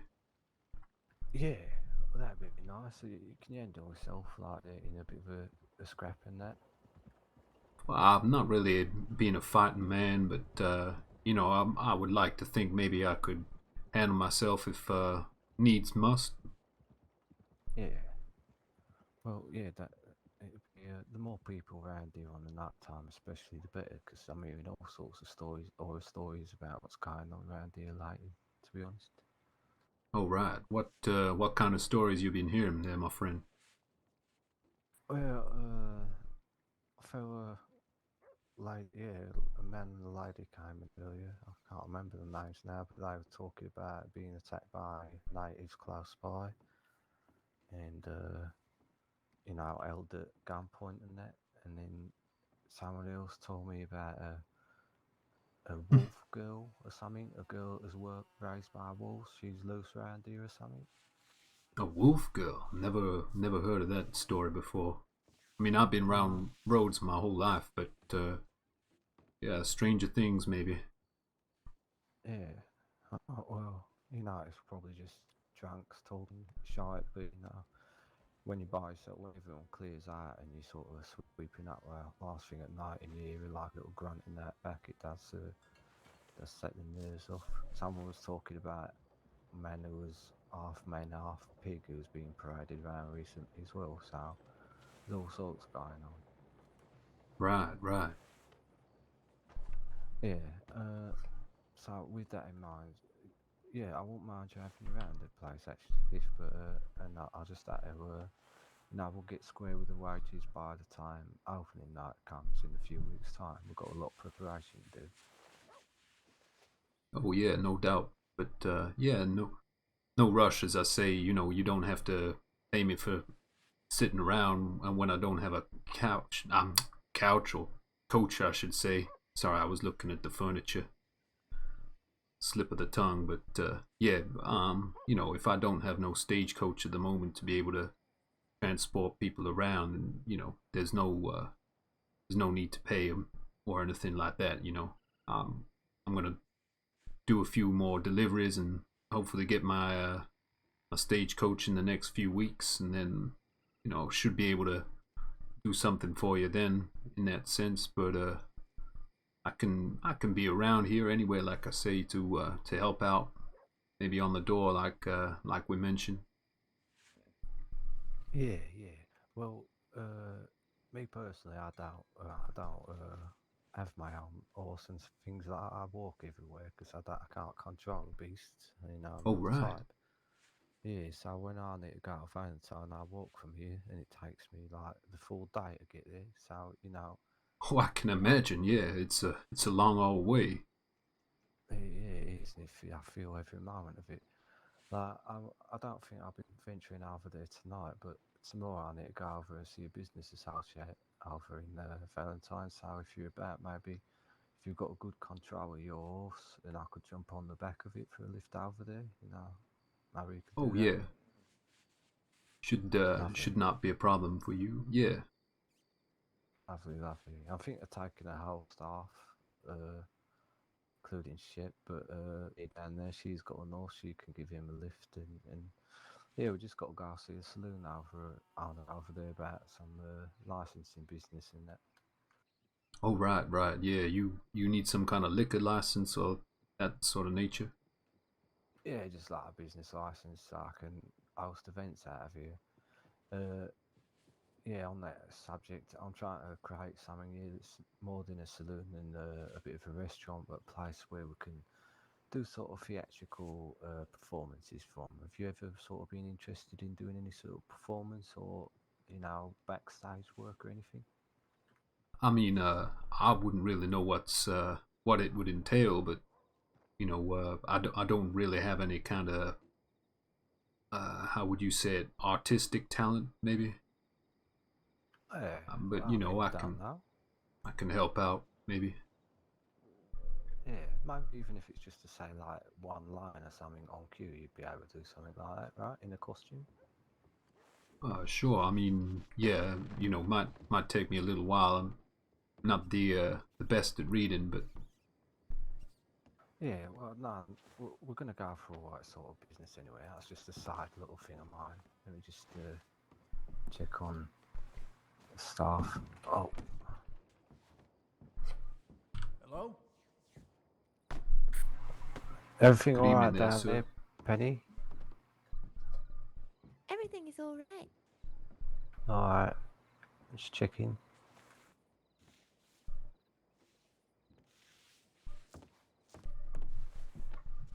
Where are we? Yeah, so basically, mate, if you want, like I say, do the odd job, give the odd lift until you get a stagecoach in, then you're more than welcome, and I'll pay you as and when I can. Yeah, that sounds like a good idea to me, Theo. You don't Just mind if I to, call you Theo, right? well, I mean, I kind of did at first, but everyone's doing it now, like without my permission anyway. So you're the first person that's asked if I mind. So no, actually, mate, you can call me Theo. Yeah. Yeah, I mean, I prefer to be called Cliff rather than Clifford, but some people call me Clifford out of being nice and all that, but I prefer Cliff. Well, if you prefer it, mate, I'll take note of that, and that's how I'll revert to you. If you prefer Theodore, though, I mean, I will call you Theodore. Yeah, appreciate it. It's up to yourself. I appreciate it if you do. Well, What no was I problem gonna in say? Theodore. Yeah, so basically with the fella over in Valentine there, what's his name, Mr. Eli, he's just applied for his business license, I believe. But he was saying like, well, me and him were talking about a possible connection where we do sort of connected events where they have a little scrap down there, whatever they do, fucking messing about in the mud down there in Valentine, have drinks at his place, then we get a couple of drivers to take stagecoaches full from his place all the way up here, where we'll put on like a little theatre show or like a little masquerade ball or something like that. So that's all going to be when I eventually get my license and we've got more staff and we're a bit more organised here. But I just wanted to let you know that that dream of transporting people and being able to meet all sorts of new people and having a stagecoach and that, it could be in the very near future for you if you want. Well, that sounds mighty fine to me, Theodore. Sorry. Yeah, no problem, mate. Problem. I usually on these things I usually give people a tour around the place, but basically this area up here is it's a little open space here. I'm thinking of using it for small little place. Oh shit, sorry about it. Hey, no problem. The balcony over there, it's got like a little chair on it, so I'm thinking of getting like a guitarist or something to be out there. Dirty bastard. That's obviously what's his name, Ship's area where he does his gambling. Tables underneath us right now is a restaurant where people eat. I'm going to do a special a day every day when we're when we're not sober, got a moment to think. And I think that's the extent of it, really, mate. Not that you need to know any of this, it's just better to know if all the staff are aware of what all the other sections of people are doing. Oh yeah, no, I understand. Yeah, welcome to the family. Sorry for being quiet, by the way, obviously chat. we've It's got- difficult to Is this an unmanned RP bar? and talk to the chat at the same Oh, no, time. Ship's here. Yeah, Oh, that's right. is she clean? Alright, no, it's alright. I'm sorry, Mr. Shep. You're alright. Go back to. Mr. Johnson. Go back. Don't report to him, yeah. Go back to what you're doing, it's alright. Good work. Just You're go gonna back to scare doing that what you're poor doing. girl. Don't report to Shep. No, yeah, I was mistaken then. I didn't mean to. Love it. Yeah. She's alright. Where's she fucking gone? I'll beat her. I'll fucking beat her. Where's she gone? Oh, no, it's alright. She's over there. Yeah, so, eventually when I get my business license, I'm thinking of calling this place the Red Mill. It's just like a play on words because there's a place in Paris. I don't know if you heard it. It's called Moulin Rouge. It's like a very classy place. My brother frequents there. He lives over there. Oh right, no, never heard of that before. Well, they're sort of successful in what I'm aspiring to be, like a place where you can, see a show and have a drink and, sort of meet some interesting people. Oh, okay, yeah. So Yeah, like, so- what sort of a show you talking about?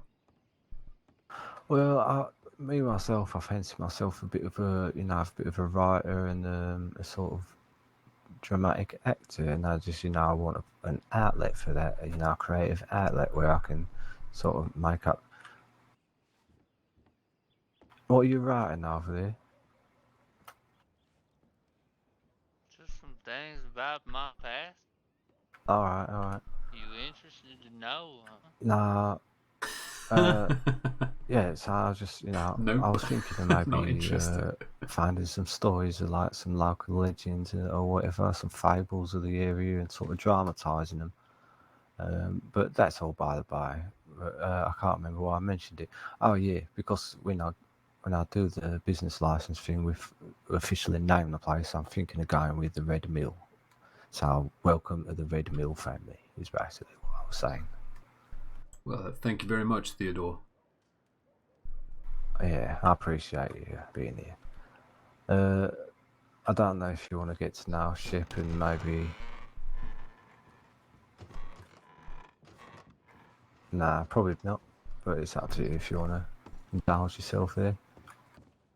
Well, I was already telling him I'm not really a gambling man, so I suppose I won't be doing much gambling with you, but you know, maybe when I'm around a bit more, we can find out about each other.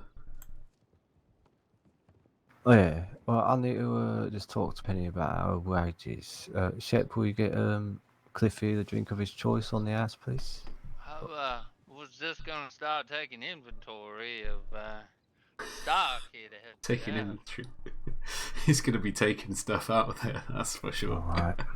Tell you what, Cliff, help yourself, mate. If you've got any money on you. What I actually don't have any money on me. I was gonna have to go What? to the bank earlier, but What would you like, Cliff? All oh, right, Penny, let's go have a chat. All right. just a beer would be fine, Shep.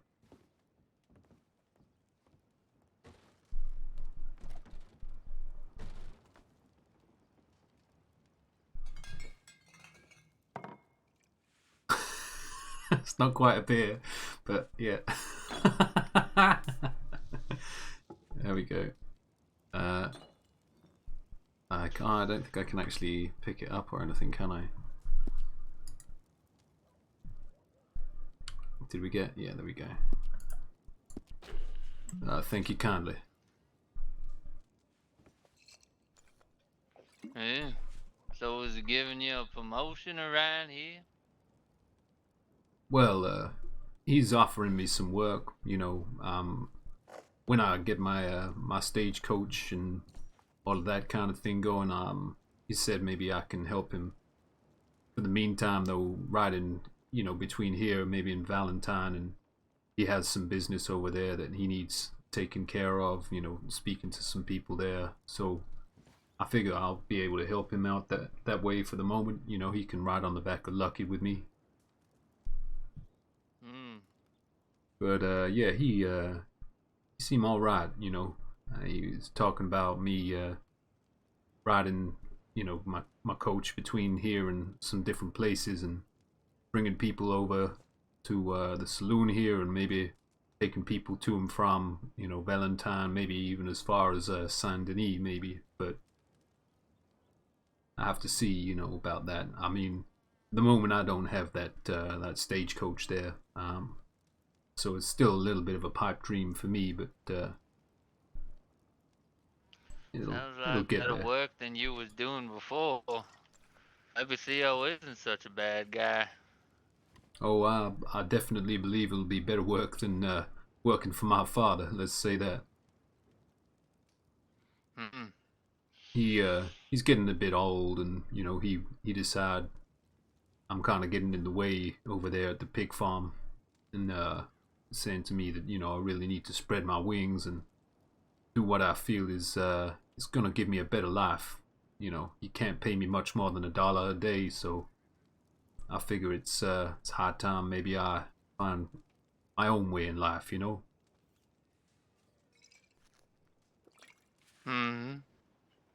there's a lot you could do with $1. For starters, you could make a second dollar off of it. Easy. Yeah, you talking about that gambling again? I'm not gonna bite on that, Chip. But I'm sure you'll find a lot of people around here who want to do that kind of thing with you. Maybe. I already convinced CEO and Penny both to do a little gambling. Maybe they'll do some more. Yeah, I mean, I just don't have much money to be able to gamble, my friend, and everything I have right now is kind of earmarked already. I'm not about to start chewing into what I've made from the deliveries and so forth I've been doing, and it's also the deliveries that they're helping me to learn how to command the wagon and everything. This guy over in Valentine, get me to do deliveries over there on a big old wagon. So it helps me learn how to do that. He asked a couple of times for a few dollars to for kind of insurance on the wagon, so that I don't make any mistakes, and if I do, then I kind of pay for it. But he's been pretty good to me so far, so I just don't want to get myself into some sort of debt that I can't pay. Well, you're a big man. I think you'll handle just fine.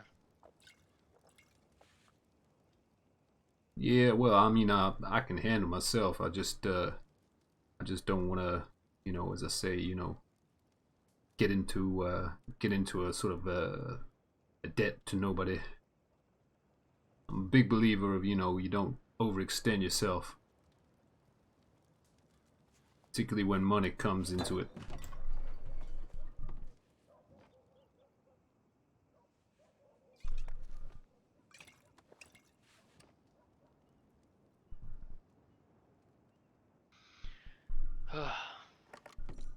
Anyway, well, this is quite a place he's got here now.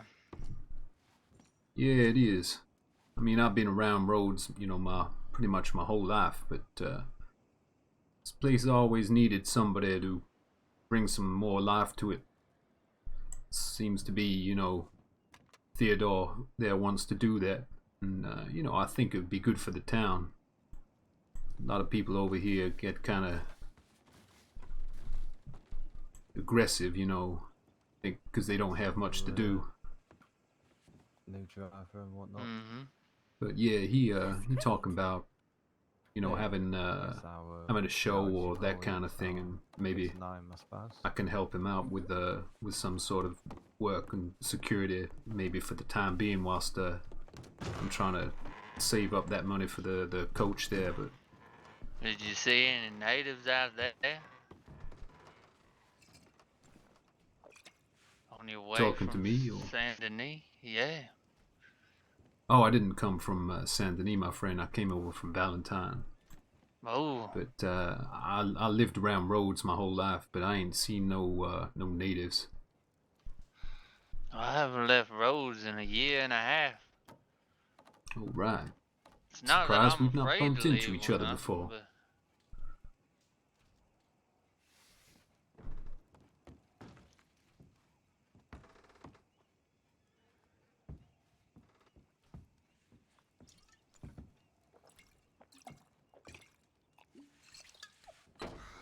Oh, sorry, I did not mean to throw that over there, Penny. I apologize. It's alright, It's Penny. alright.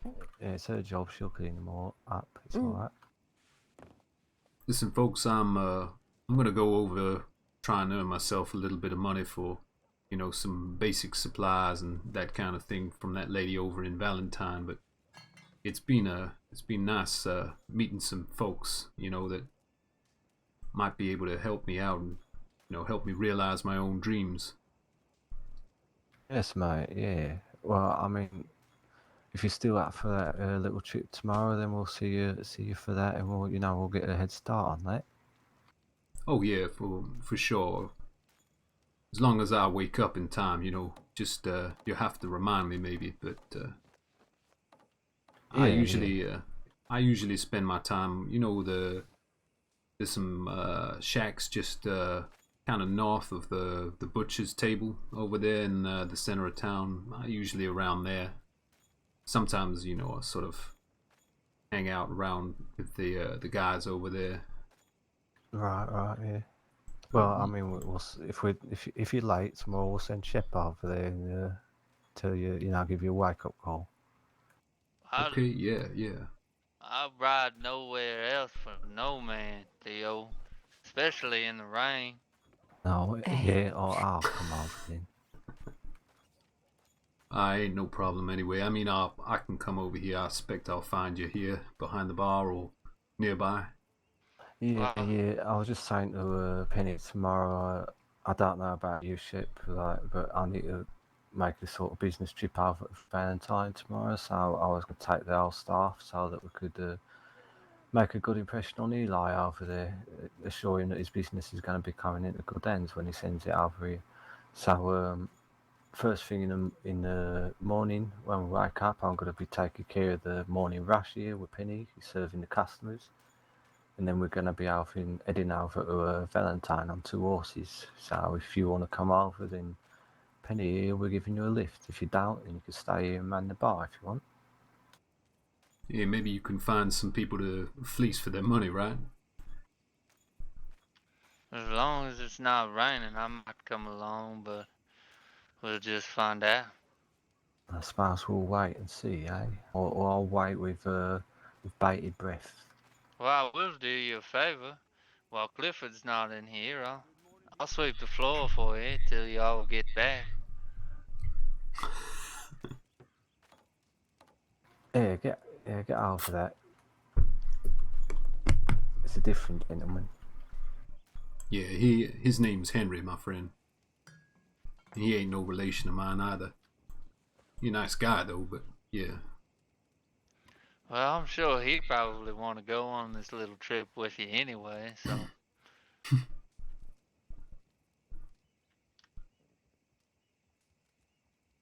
Well, I'm gonna hit the road out there and try and find that lady, see if she need any delivery work doing today, and try and earn myself a little bit of money before the night's out, But it's been good to meet y'all, and hopefully we run into each other tomorrow and we can go for that little trip over to Valentine and speak to this Eli gentleman. Yes, mate. Yes. I hope you have a lucrative day. Thank you very much, Pleasure my friend. meeting you. And you, Penny. Thank you. Absolute delight. And Alright. I'll see you soon, Ship. Take care out there. You make some good money. You don't mind if I go out the back door here? No, mate. Staff entrance and exit, so you can do. Thank you, Theodore. Well, I will see you all soon. Take care out there, Stay alright? safe. Make some good money. Evening. Oh, I will. What does lucrative mean? Profitable. What does lucrative mean? Yeah, so that's kind of set the scene now for what we're going to be doing with Clifford here.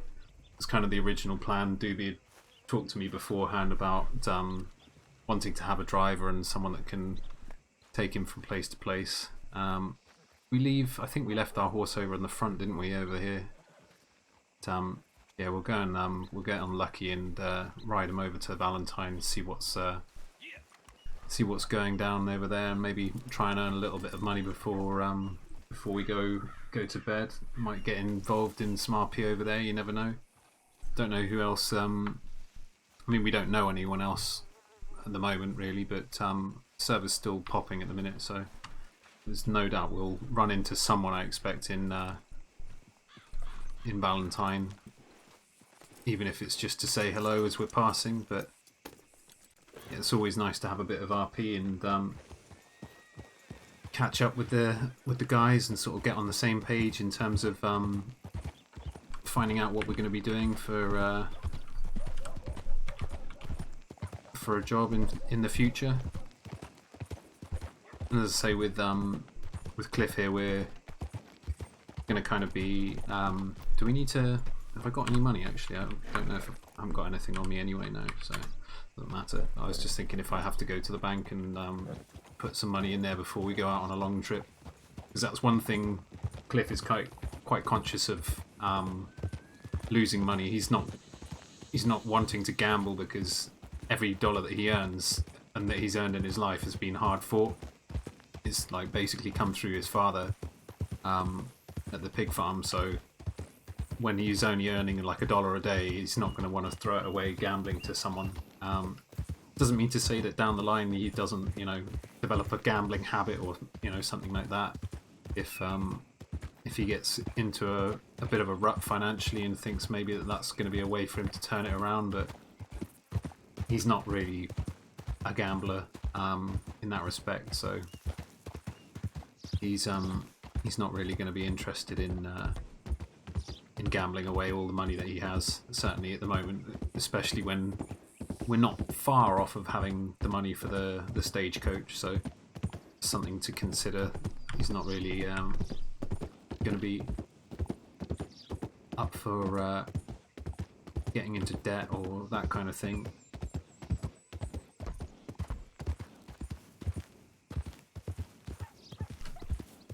Yeah, it's been a good little night so far in terms of RP and so on. It's always enjoyable with Doobie and Kuda and Chansu. Some of the people that say I've known for quite a while now, sort of coming up for 5-6 years, I think, when the original Red Zone Jams RP server for DayZ started up. They were some of the first people that I met there, and we've all kind of stuck together ever since. Really, it's good because I think we're all of a similar sort of mindset. We like to have a creative outlet and stuff, which is what this is for me. Really, it's not like I don't want to become like a big streamer or anything like that. Like, that's not the aim for me. It's just really to have a sort of creative outlet for something to do and to enjoy it. So if if I did become a big streamer or whatever, then that would be fine. But at the same time, that's not my focus in that sense. So I just enjoy providing content for people and role playing and seeing what happens with the stories and stuff, and just as I say, enjoying it. And I hope that the people that do watch and so forth enjoy it as well. We'll have more interesting interactions and stuff. The other character, Miguel, is a lot further along with the story and so forth. He's comes from Argentina, and he's what you'd call a gaucho, which is like a typical sort of Argentine or South American cowboy. So he would have been driving cattle and horses and that kind of thing across areas in Argentina. Hello there. And his sort of modus operandi is basically trying to make ends meet however he can, because he spent years coming up from Argentina all the way, obviously, through basically every country in South America in a straight line up to Mexico, and then across from Mexico. And the story is that he had to leave his horse, which was a Turkomon, over in Mexico because he had too much to bring with him, and he was unable to bring her across. So his sort of goal was always to get a nice Turkomon or a nice expensive horse that he could use to breed horses in the future and set up his own ranch and that kind of thing. But it's obviously a completely different type of operation to what Clifford will be doing. But it's getting there. And Miguel at the moment, he's kind of I don't want to spoil it too much in case people want to go back and watch the VODs previously from the other streams and stuff that we've done for it, but he's we're in the process of planning a robbery, and quite a big robbery at that. But I won't go into it too much more because I don't want to spoil it for anyone that's wanting to watch through. As I say, we save all of the VODs and everything like that so that I can maybe make little Red Dead movies or something like that for content in the future, and just to sort of have a creative outlet. Again, as I say, the plan's not to be like some huge streamer who's going to be broadcasting to thousands of people or whatever. It's just literally to enjoy it for myself. spent my whole life doing voices and sound effects and that kind of stuff since I was a child. So I've just felt like this is a good way for me to use some of my talent, in inverted commas. Not sure you can really call it that, but yeah, use some of my talent and be able to enjoy it at the same time. So yeah, we've always been doing that sort of thing with voices and things like that. And when I was doing YouTube and so forth back in the days when, you know, sort of I met Minder and all those guys previously. It's the same house again. Oh, why does it always do that? There we go. So yeah, I met all of those guys. Actually, we didn't even need to mark that. I know exactly where I'm going for it, but here we go. So yeah, I met Minder and those guys when I was doing YouTube and making content on Battlefield 3 and stuff like that, and doing silly voices and things like that. Yeah, felt like it was about time to start capturing some of the gameplay, because when I was doing the Red Zone originally with you know, on Jam's server, I didn't stream any of it back then. Doobie and the other guys that, you know, I was role playing with were all streaming and stuff like that, but I've always kind of been like a sort of, I would say it's almost like a support role player, if you see what I mean.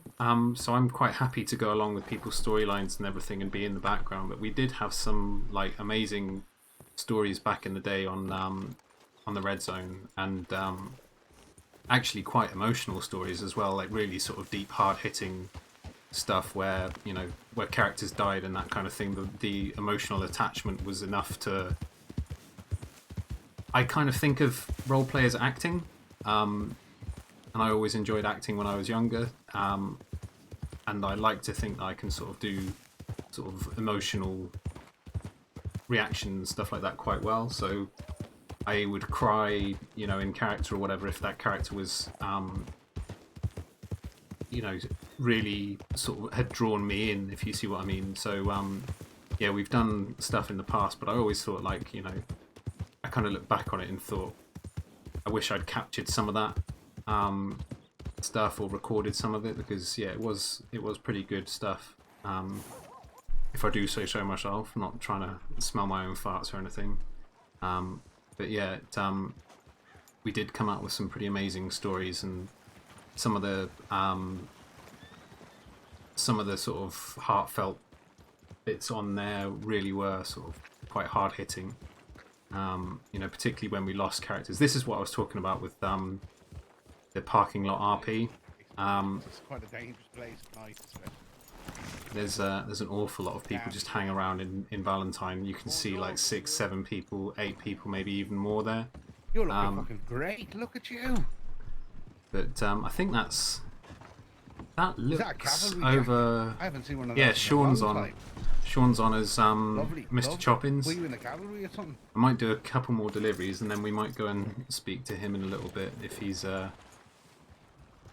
having a chat.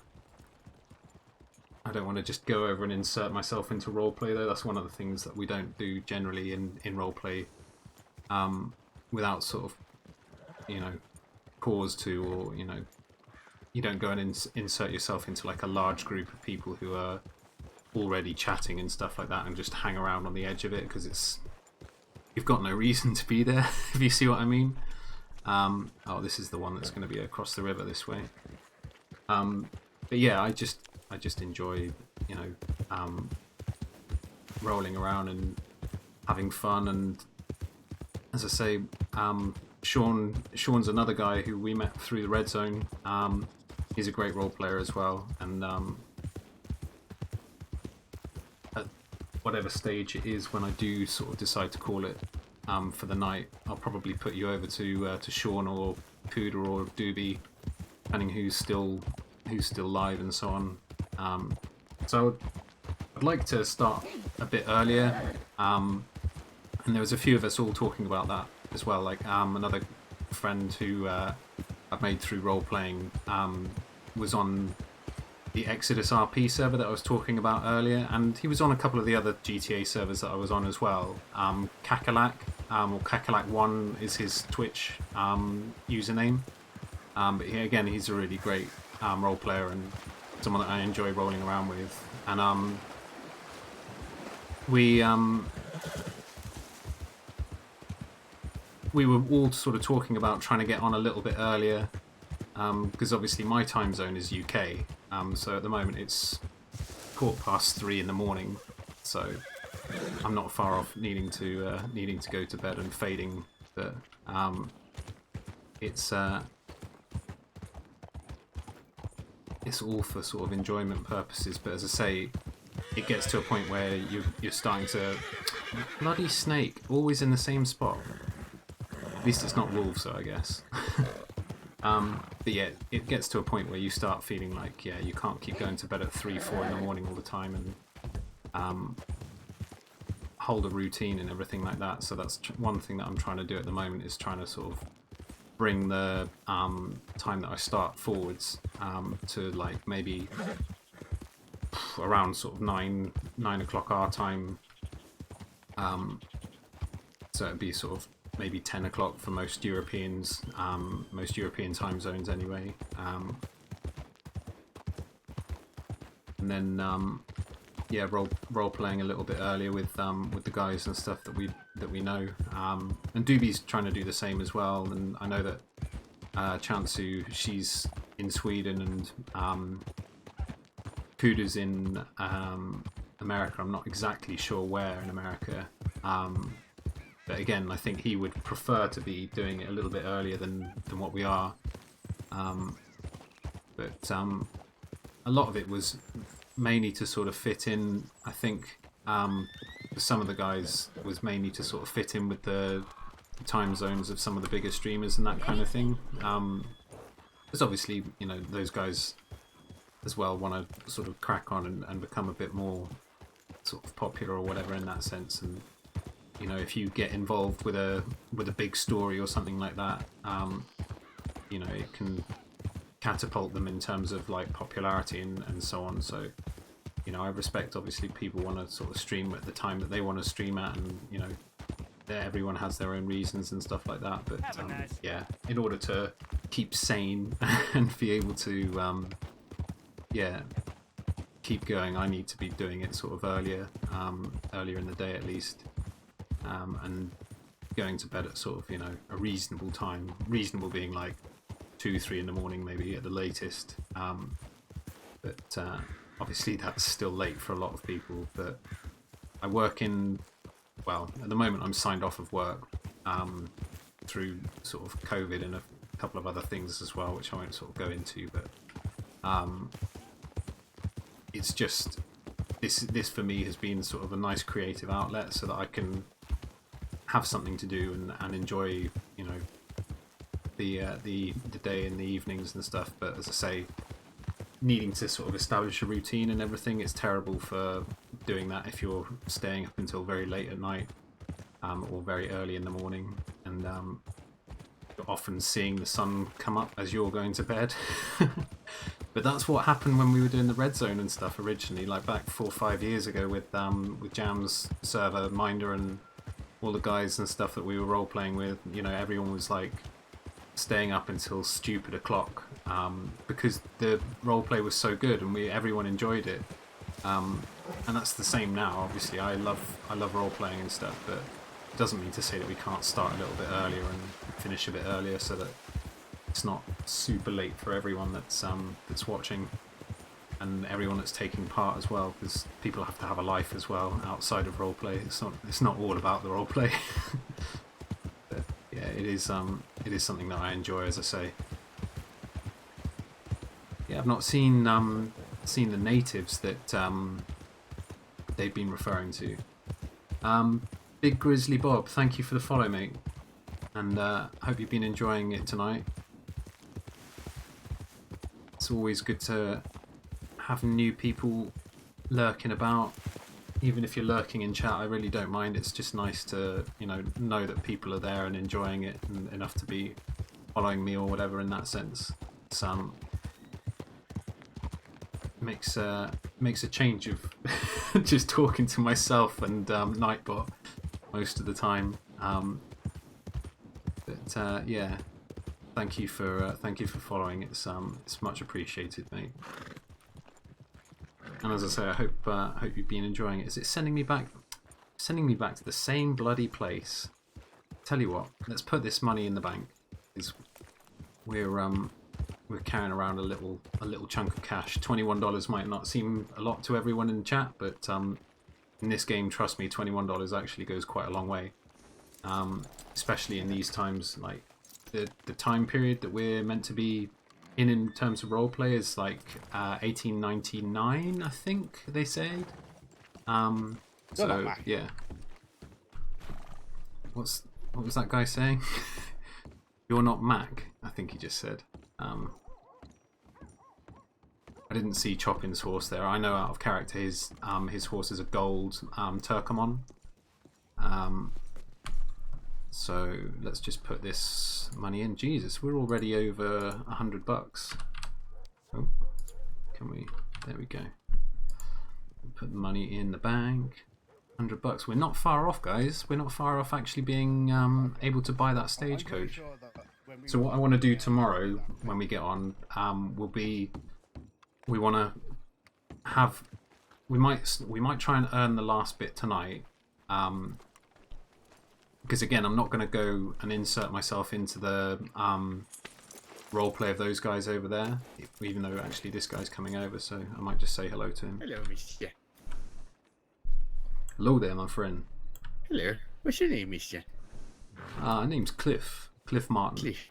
Oh, it's a nice name, Mr. Cliff. I'm Bjorn and Shields. Bjorn. Yeah, you. Yes. Hello. You don't sound like you're from around these parts, Bjorn. Hey, Bjorn. Yeah. Oh, hello. That's not sure where he's from. It was told by Mr. Michael that he purchased me somewhere in Scandinavia at a circus. Oh, right. Yes. So does not know where he is actually from. Oh, right. I see. I mean, I'm from Rhodes. You know Rhodes over towards Saint Denis. Yes, Bjorn has been there many times. Yeah. Did you find him? Oh, right. You maybe you met my father then. He, the little pig farm there over by Flatneck Station. Yes, I did. That was my first work actually. Oh, right. Yeah. My father, he run that place. I see. He said to me actually, kind of recent actually, he said to me that maybe I need to spread my own wings and go find my own dream to make myself become a man of the world, and he's saying to me always, he sees me getting under his feet there at the pig farm, and that he wants me to pursue my own dreams, which has always been actually driving a coach, one of them coach wagons. I see, like... I do it too. I was doing that business. That's my coach I see over there. Oh, you have a coach? Oh, very nice. Yes, right. Yeah, that was a gift. Oh, right. Yeah. Yes. How much you pay for that one? It's, looks like a fine coach. I don't. Bjorn does not know it was a gift for somebody, but he does not remember who gave it. So Very well, Bjorn, I must be off. Goodbye, mister. You stay safe. Bjorn does not really know when we get. Oh, sorry, I didn't mean to. It's okay. It's Lucky, Lucky like you. He like you a lot. Hello, Lucky. I'm Bjorn. Nice to meet you. Bjorn fell off a cliff and hit his head very hard, and now has something called amnesia. Oh, right. Sorry to hear that, my friend. It's okay. That's your fault. I guess Bjorn was not looking at his steps and fell off. Yeah. I mean, at least you didn't go over a cliff like my name, right? Or did you go over a cliff? Maybe my name brings bad memories for you. I don't think so. I think you good memories. You seem like a nice person. Well, I try to treat people as I'd like to be treated myself, you know, Bjorn. That's a good thing. That's a good thing. Me as well. But also try to be as nice as you can. What's going on over there? Oh, it looks like somebody was having a kicking. problem with their horse over there. Oh, I see. Looks like the person was kicking him before. Well, so what do you do around here, Mr. Cliff? Well, at the moment, Bjorn, I'm doing some delivery work for the fella down on the other side of town, and that lady over there behind me, you know, over by yes, the Miss- tents. Yes, I know, Miss Valentine, a sweet lady. Yeah, she pretty nice. She been throwing some delivery work my way while I've been, you know, trying to save up enough money to buy myself one of them stagecoaches. I see. But I generally I'll be over roads most of my life, and most of the time, you know. Met a guy over there called Theodore. He run. I know a Theodore. He run the saloon. Yeah, he wear a red shirt with like them white polka dots. I don't remember exactly. No. Oh Exactly. well, no problem. Anyway, he seemed like a nice guy. If it's the same person we're thinking of, he an English guy. This Theodore, you know. That's not, you know. Don't remember just it was a nice person. Mostly nice people. But if you need good money, if you suggest go to Edinburgh. Go to where? Sorry, I didn't hear that. Over there, coach Annesburg. there. Oh, Annesburg. Right. What can you do there? It's literally, and it takes at least like 1 day and a half. It takes you all the way to the mountains. It's good money. Oh, right. What kind of money we talking there? Pure spell numbers. 1, 2, yeah,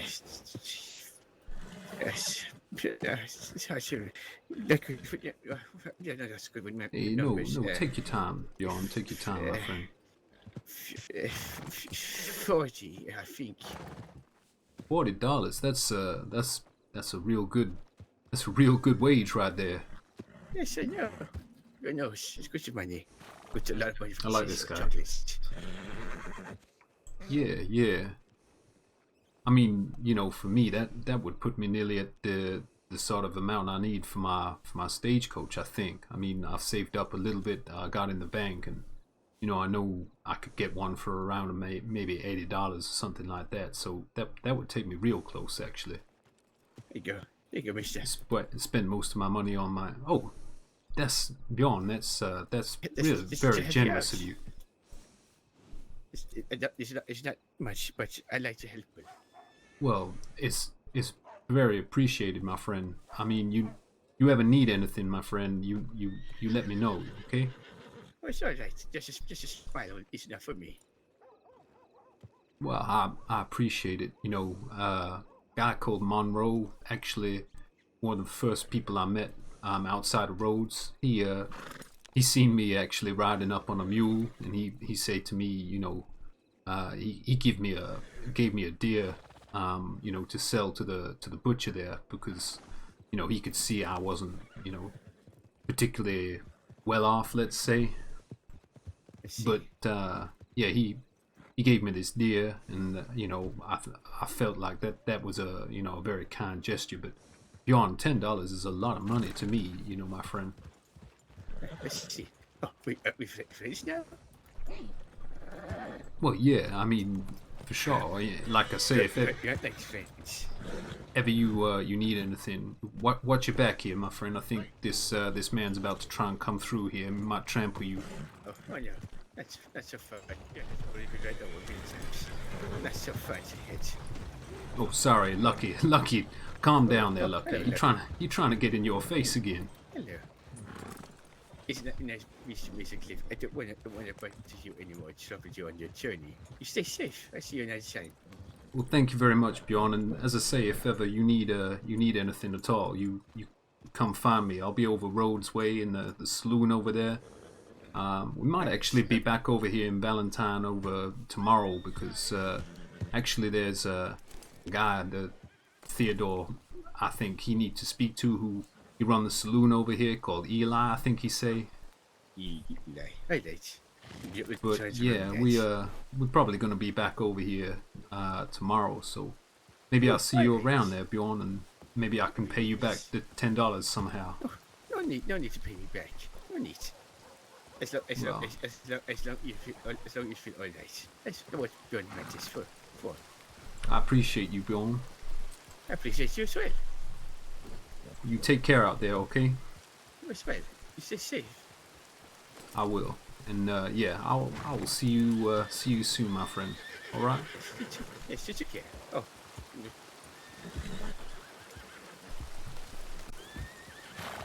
What a nice guy. Really nice interaction as well. Like, as I say, like we've pretty much everyone we've met, whether they've been a bandit or whatever, has been, you know, just really good in terms of roleplay, and you know, they've offered good interactions and stuff like that. I mean, I've not met any bandits either as Cliff here or Miguel. I mean, Miguel kind of is like, he's not a full sort of bandit, but he's, as I say, he's more willing to do things, get his hands dirty, and you know, earn a little bit of money in a more nefarious sort of way. Whereas Cliff here is more kind of a man of like, yeah, man of honor in that respect, and he's not gonna be sort of hanging around places wanting to like hold people at gunpoint and ask for everything that they've got and stuff like that. We will do eventually a character that's going to be like that. There's a character I really want to play, but I've actually had to ask the staff on WildWestRP whether it's going to be something that they would allow me to do, because I enjoy doing different voices and stuff like that. I want to play a character who can do maybe 3, maybe 4 accents. So I was thinking like I could do a French accent, you know, an Irish accent, or you know, something, 3 or 4 different accents, as I say, and then he would be a con man. So what we would be doing is, you know, feeling out the mark. This snake's going to be here again, isn't he? Spawn for that snake every time, but doesn't seem to be there this time. But yeah, so the mark, we would speak to first, like whoever we're going to want to rob from, if you see what I mean. We'd sound them out first by like going up to them in a different set of clothes, and using a certain accent. So let's say, for example, we're going to use a British accent, and we would find out about whether that character, you know, has got any money, you know, what they do for a living and that kind of thing. We'd find out as much as we can about them in that sort of first interaction or two. Win their trust, if you see what I mean. Make them think that we're, you know, a decent, upstanding member of society. And then later on, once we've sort of broken away from them, we would change into a different outfit, and find that person again, and hold them up in a different outfit with a different accent, and rob them, obviously.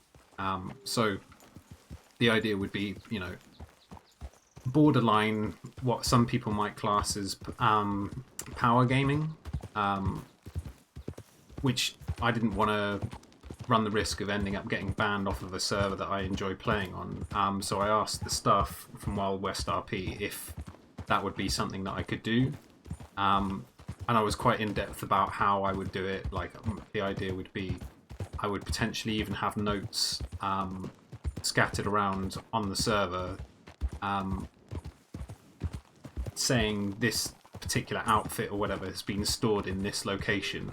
So if a law enforcement officer found it after I've done a crime, and I then come back to it and change into it or whatever, and, you know, put another outfit down there, they might start learning that actually there's some guy who's obviously changing clothes and he's able to mimic people, or he's able to put on several accents to try and confuse people and con them out of their money.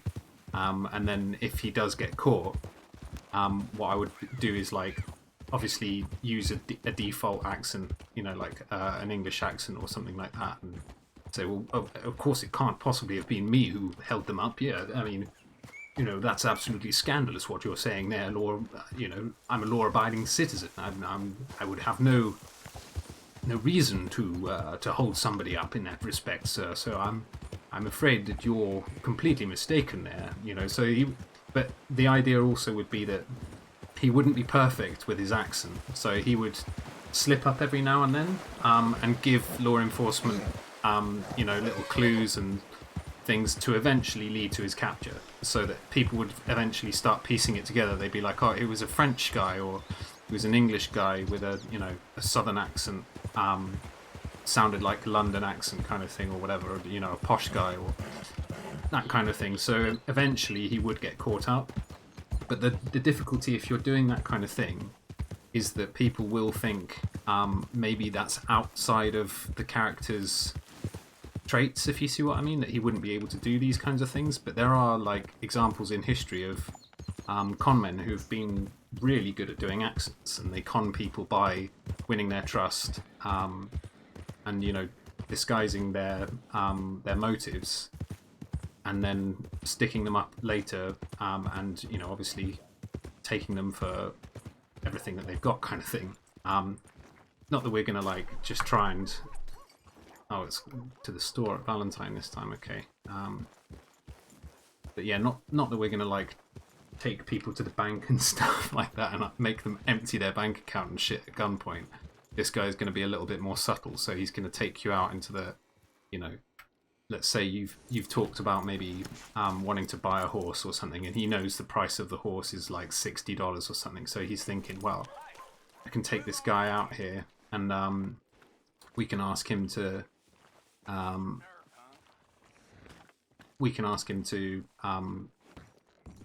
you know, put his money, like, put his hands up and give us his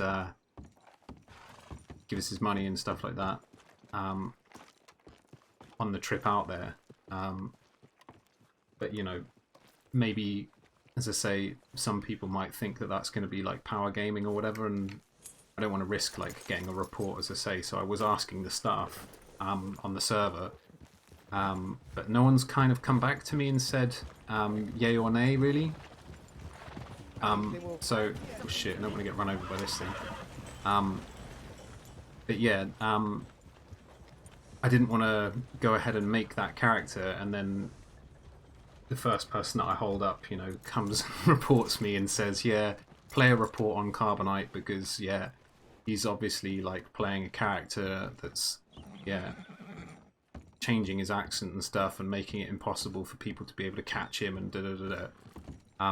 The idea is obviously that that character would be around for a while and be conning quite a lot of people, but then would become too well known, so then people would be like, I know this guy, and he's going to try and hold me up or whatever.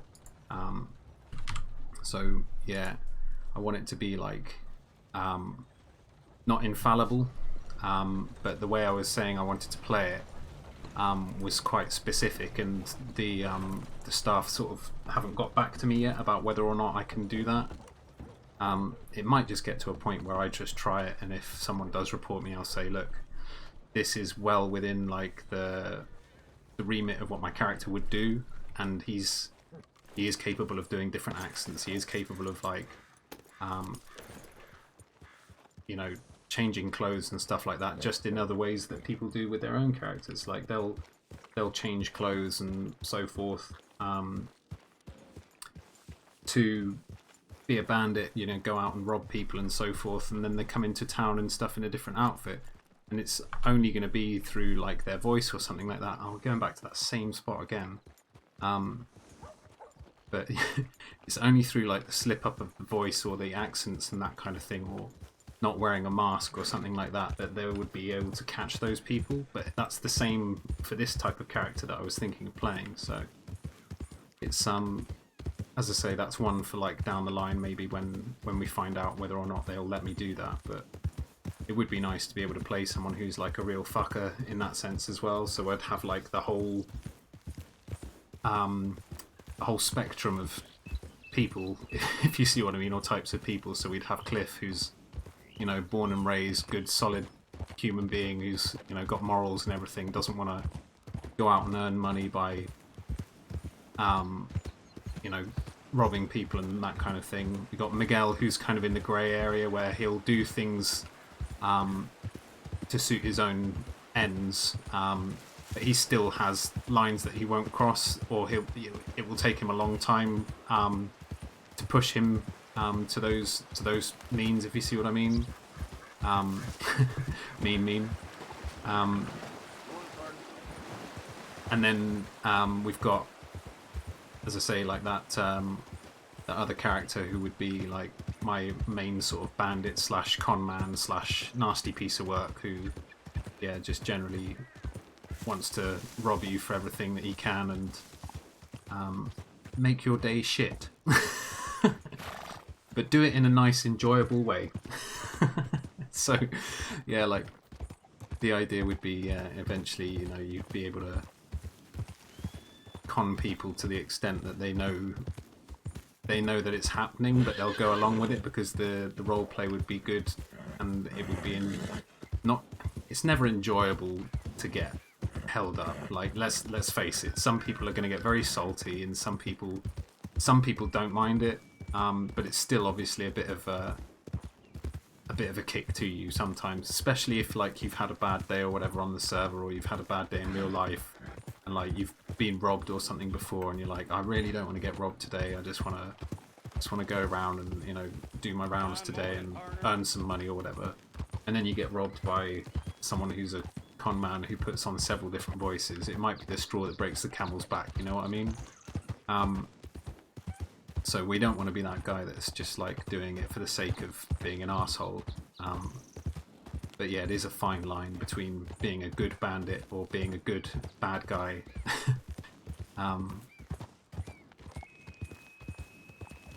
So it's one of those things, but as I say, it takes a little bit of fine tuning to do these sorts of things, and to get it right. There are some really good bandits on this server. I don't know if he's on actually at the moment, but Jam Jar, who, as I say, was creator of the Red Zone,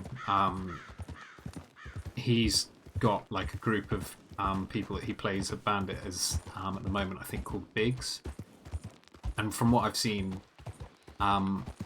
he's not out always just robbing people and stuff like that, but he is a bit of an arsehole. And Jam's really good at playing those sorts of characters. Like, he's, you know, he knows where the line is, and he won't always cross over that line and like make things like feel shitty for that person that he's holding up, but he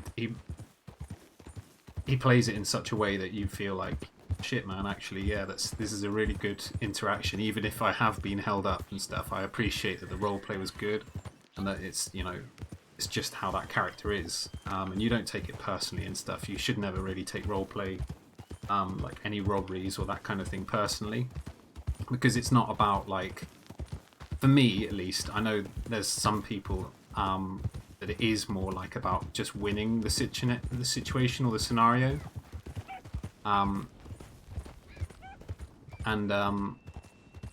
it's, yeah, you know.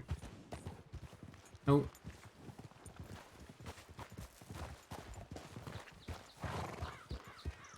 But yeah, for me it's not about winning every scenario or winning and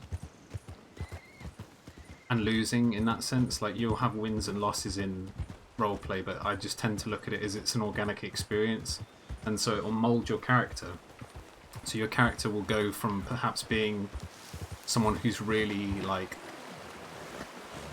easy to trust, you know, other people, and they might think like everyone that they meet is a lovely person. Like, we don't know everything about Bjorn, for example. Like, he's saying that he's got amnesia and so forth. It might be that his character finds out actually after the amnesia lifts, or things become clearer for him and he finds out more about his own past, it might be that his character's an absolute bastard, and you just don't know. But as I say, like, it depends how people play it, and you know, roleplay is such a sort of a wide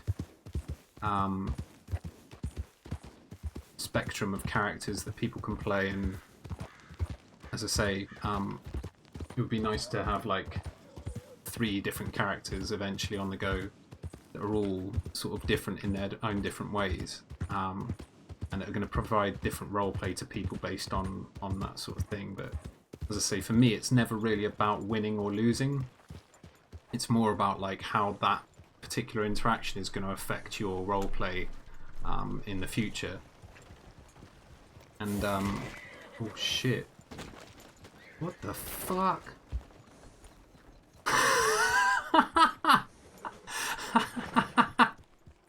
Just gives no fucks. And dude just fully ran over that fucking guy's horse and the guy. Oh my days. I love this game. It's like, yeah, no fucks given from the NPC there. He's just like, yeah, dude, get the fuck out of my way. It's gonna smash your horse to fuck. But yeah, it's as I say, it's all like experience, let's say, in terms of that sort of thing. So there's a group of people that I would look at from an outside perspective and think they're possibly bandits. Let's just go and put our money in the bank anyway, because Cliff's not the type of person that rides around with large amounts of money, and $14 to him is a large amount of money. So we'll put this in the bank and bank it up. Maybe we'll go back over to Rhodes to finish up the stream. Deposit. So 14. That takes us to 141. Geez, so we are really close now to being able to get that stagecoach. I'm almost tempted to run just 2 more deliveries and then go over to Rhodes. We might just do that. So they could well be in town again. So if they are, then all the better. Clear! I need to pass. Oh, you can pass, my friend. You can pass.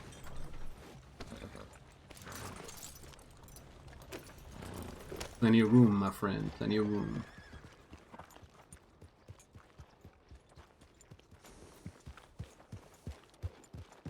So now, also Bjorn's told us about that delivery in Ansburg.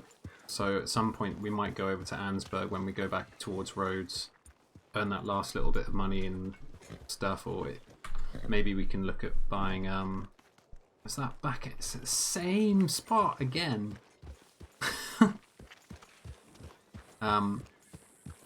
So yeah, maybe we'll look at doing that at some point as well. But obviously finding the guy to do the delivery is the other part, because he didn't tell us specifically where he is. He just said in Ansburg.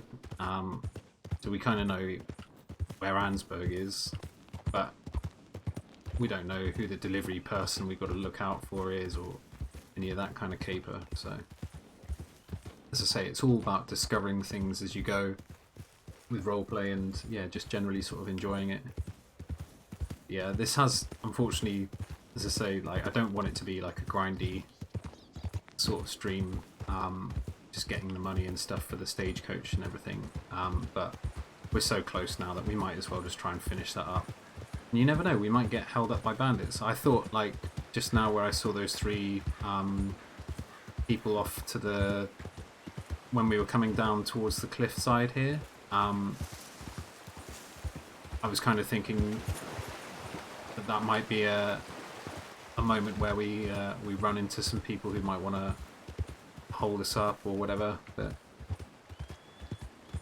it's as I say, it's all sort of organic for everyone, I think, really. And you know, even the bandits aren't going to hold up every single person that they see in that sense. And again, as I say, we don't know who all of the bandits are and stuff like that, in and out of character either. So you know, there's always things that can happen that will surprise you and take you off guard or whatever. Yeah, you just roll with the punches. That's what roleplay is all about. Yeah, it's getting to that sort of time, getting to what 4 o'clock nearly in the morning. So I think we'll call it in a little while after we've done this one and maybe one other, just to get that $150. Might buy the stagecoach, but not actually. Not actually take it over to Rhodes, if you see what I mean. We might just purchase it, and then when we're going over to Rhodes tomorrow, we can sort of say, yeah, look, found a delivery place and they helped me out, and Bjorn gave me $10, and yeah, if it weren't for Bjorn, we wouldn't have the money, or we wouldn't be that close, and I would probably have just called it a little bit sooner, just to save it being repetitive and stuff, because I know, guys, obviously it's not that entertaining for you in that sense, but yeah, as I say, like, Hello, sir. if anyone has any questions about me or what I'm about and stuff like that, I mean, I could tell you a little bit about myself just to sort of pass the time as we're riding back and forward. Yeah, I live in the UK, 38 years old. As I say, I've been doing voices and stuff like that my whole life, and it's just something I enjoy doing. It's a bit of a creative outlet and so on. I was, before doing roleplay and stuff like that, mainly my thing was always doing like FPS gaming, so I was really into Counter-Strike 1.6 and obviously the betas and stuff before that. I've played competitive CS for some of the top clans in the UK and Europe. Played Quake World, Team Fortress and Quake World before that, which was obviously the online version of Quake. The original Quake, not Quake Champions and stuff.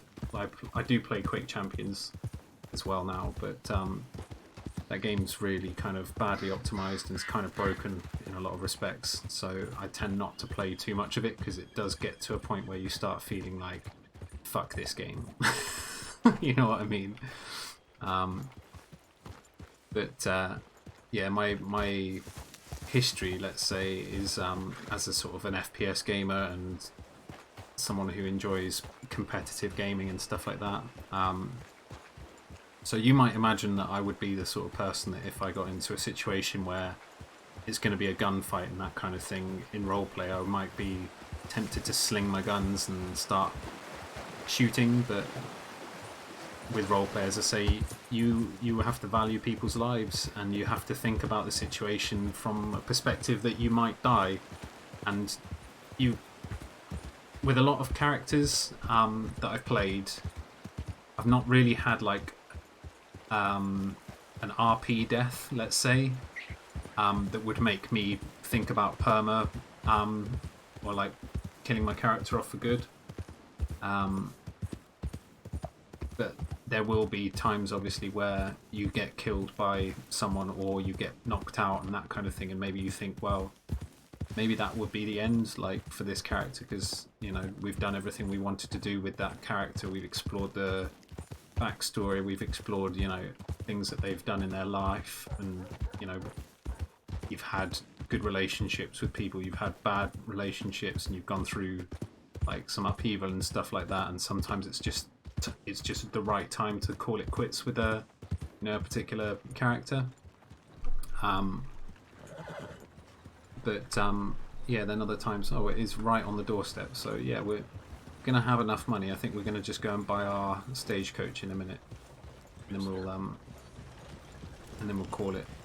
We'll go over to Rhodes and we'll log off over in Rhodes, because it makes sense to do that, because that's where we're from. As I say, I don't like spending a lot of time over in Valentine, because it does kind of become a bit grindy in terms of, it's a hot spot for RP, but it's also a hot spot for people to sort of grind and stand around and not really do an awful lot. And like I say, with RP and stuff in general, I feel like it's, you know, something that you want to have it as an organic thing So you're meeting people perhaps even out on the trail and that kind of thing. So let's just put the money. So we need, what do we need? 136 we need to take out, I think, for that to be, wait, what? Withdraw. Did I try and insert? There we go. So at least $5 in the bank. So this is basically our life savings that we're strolling out with here. Imagine someone coming and robbing us now. Shit, there's someone over there at the moment with the wagons. But yeah, we're gonna just go over. And it is, I think it's the first coach actually that's just $150. Just $150. That's like everything that we have right now.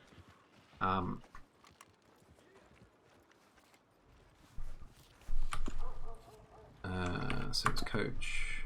So coach one. Hello there. Hello there, my friend. Shiny, where are you? Oh, there you are. I don't want to ignore him, but. You doing all right there? Oh yeah, sorry, my friend. I'm just admiring the coaches here. Oh, I got you. All Yeah. right, well, enjoy. Well, thank you. You take care out there, sir. If only he knew, he could be like, "Give me your fucking money, bitch!" Stick a gun in the back of our head, going like, "Give me that $150 you're about to spend on that fucking wagon." So we were doing. We want to see if we can get one that's just like red. That's the one. Right, we're gonna do it, guys. So here goes all our monies. I really hope that this is definitely a 4-seat. I don't know that this is a 4-seat carriage thing, but I'm assuming this is the same. I think this is the same one. Oh, what's the worst that can happen? Come on. Oh fuck! It's in blue though. Okay. Well, that's a thing. I didn't think it would spawn it. I thought it would just give it to us to. So can we get in? Yeah, it looks like it is 4 seats. There's no back to hang on. Damn. Kind of wanted there to be a back area for people to hang on to as well. 4 horses. Okay. Well, we really are going to be like driving a coach around with 4 impressive beasts on the front of it. Can't go as fast as Mr. Choppins does. That's something that people would have to look up for themselves. But yeah, I just want to see if we jump on here. Yeah, we can stand on the side as well. Okay. Go back here. We can have people on the sides. 2 people on the side. Presumably the same on there. We can't jump on the back though, I'm assuming here. Wait, what? Need lock breaker. Ooh! Ah, that's cool.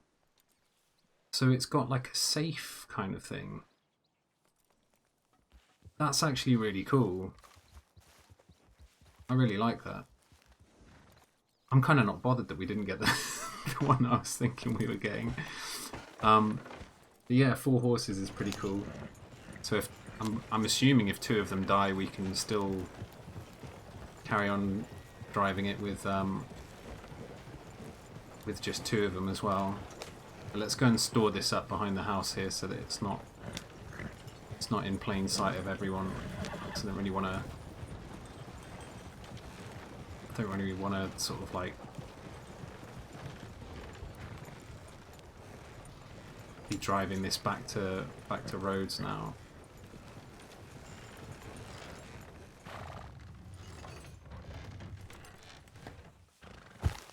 Yeah, so that's our wagon. Let's zoom out a little bit there and let's take a little screenshot in front of it. And get rid of the text. There we go.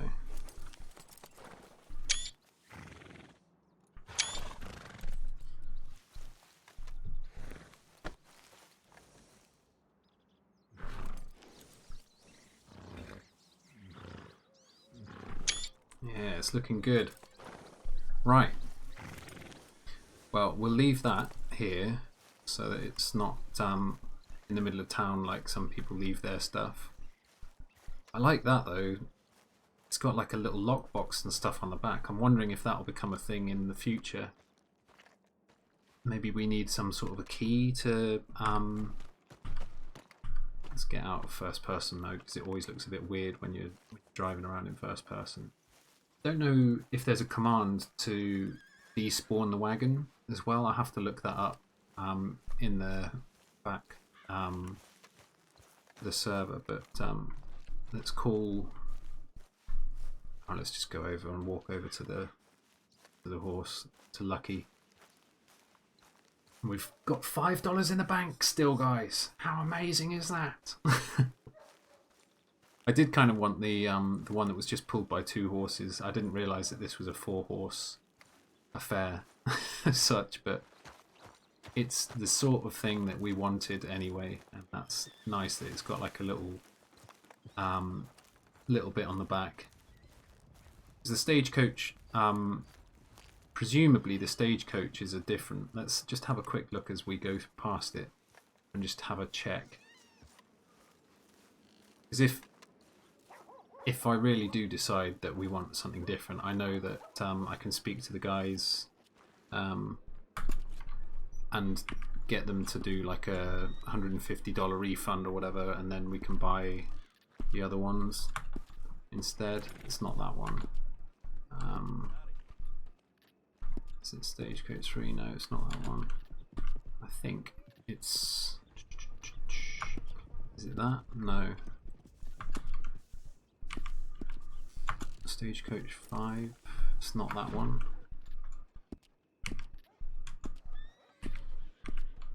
Stagecoach 4. Fuck me. $250. That's an armoured one, isn't it? Yeah. $250. $100 for that. Back. Stagecoach 135. Back.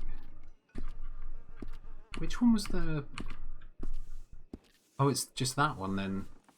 $120. Damn, we could have saved ourselves $30. Never mind. But yeah, that one there is the one that Choppins has got. And the nice thing about it is on the back, I can't rotate it or anything to show you, but on the back area you can have 2 more people on there. But the idea is that we're going to be driving people around, and it's going to be like space for like 4 people and some people on the sides and 1 person up front riding shotgun with me. And it's feelings of resentment and stuff like that, because that probably wouldn't his dream. Sorry, that's Crawfish and the other guys there.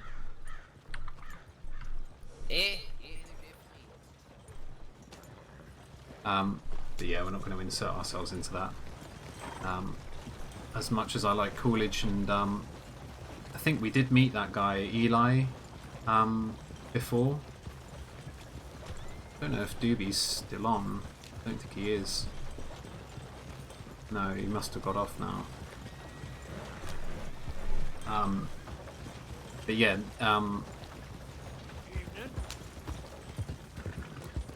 I don't want to just, like I say, insert myself into other people's roleplay and stuff like that. Like, you can't just hang around and be like, I'm just going to wait here until I can have a chance to speak, and then I'm going to do this.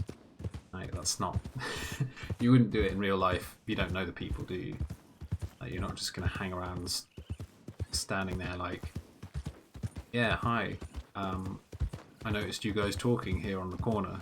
I'd be like, yeah, and... And what you? Why are you wanting to talk to us? Like, what's the big deal, mate? Like, well, what's up? People would think you're a bit weird. So yeah, you don't do that in roleplay, just as you wouldn't do that in real life, kind of thing, necessarily. Like, obviously, there's some people out there who are really outgoing or whatever, and you know they'll just speak to anyone anytime. But there's also, you know, the reality of the situation is you don't know those people from Adam. They could turn around and go like, "Fuck off, mate! Don't know who you are." Like, what the fuck are you? Yeah. Like, why you still around? Like, what's the problem? Like, I can give you a problem if you want one. But yeah, we're riding back over to Rhodes now, guys, and then I think, as I say, we're going to call it, and we'll see if anyone's live, and we'll throw it over to them. Don't know if anyone on here that we know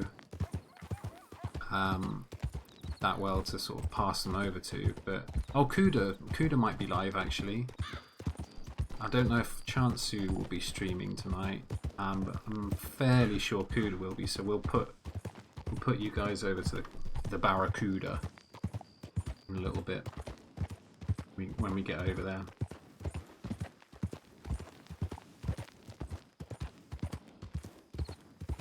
But yeah, I'm kind of happy with that purchase anyway. I don't think I'm going to ask for a refund and buy the other one because, not least, I don't want to have exactly the same wagon that Mr. Choppins has got. But also, it's a bit more of a sort of what would you say, like refined, ostentatious, big words. It's a more refined type of coach, if you see what I mean. It's like to travel in style, kind of, and that's what Clifford here wants to do, is like take people around in style. Whereas, yeah, Mr. Choppins, Sean King's character, he takes people off up into the mountains for hunting trips and stuff like that, and does that kind of stuff. And trying to drive 4 horses through the mountains and stuff is not easy. And I definitely wouldn't be doing it with like people in the type of role that Cliff's going to be doing. So we're going to just head over to Rhodes, log off in Rhodes, so long as we don't get robbed or like have some roleplay crop up right before bed. But yeah, we're going to do that, and then, as I say, if Kuda's live, we'll throw you over to them. Otherwise, it'll be a good night from me and a good night from him. But yeah, I will try and host someone that we know at least, or we'll try and do a raid. They don't seem to work for me though. I don't know why. These seem to go wrong quite often. Like, I've tried the last 3 or 4 days that I've tried to stream, I've like gone, alright, I'm gonna host or raid like Kado. He's a guy who I enjoyed doing some RP with a little while ago, and it turns out he was sort of semi-pro CS 1.6 player in the US, so like the 2 of us have like a connection almost immediately in that sense outside of the role-playing world. But yeah, we kind of met in on this server a few weeks back now, and I was impressed with his roleplay and stuff, so I sought him out afterwards and was like, yeah man, it was really good, like glad to have met someone else that's, you know, a good role player and stuff as well. And then yeah, he one of the people in his chat sort of realised that I was a CS player from reading my bio and stuff on Twitch, and was like, oh, Kado, he's a, you know, X 1.6 player and stuff. And he was like, oh really, I used to be, you know, used to play for I can't remember the name of the clan. I think he said it was Delusional, which is a clan that I remember from back in the days. Like it was an American clan, as I say, but yeah, in 1.6. And yeah, it's just funny how sort of things come full circle. You meet people that you previously might have met playing CS or another game and stuff like that, and then yeah, you end up role-playing with them instead of playing them at CS, because obviously I didn't really play any American clans and that kind of thing. But yeah, let's take a nice little screen grab here as well, just with Lucky under the light. There we go. But yeah, I'm gonna, where shall I go to log off, because I don't want to go into a spot where we're gonna find like a bunch of people to roleplay with again, and like, as I say, get pulled into something if we're that close to logging off. But I think we'll go up to the houses up here, as I say, where we told Theodore, Doobie's character, that we stay.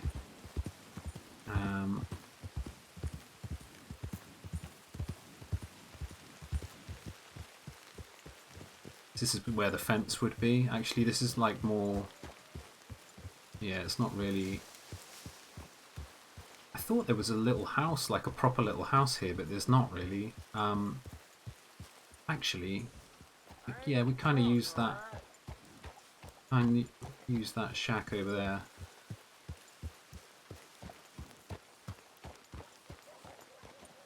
Is that a player on the floor there? No, I don't think so. No.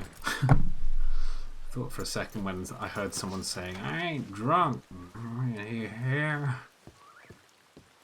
This'll do. This will do us for a little spot to stay in. What was that? Just had a little prompt come up then. Search drawer. You can't take anything out of these places anyway, so let's log off here. So we'll do a quick save, pause.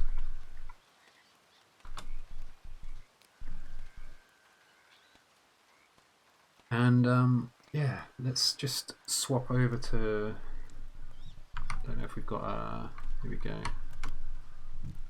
Twitch.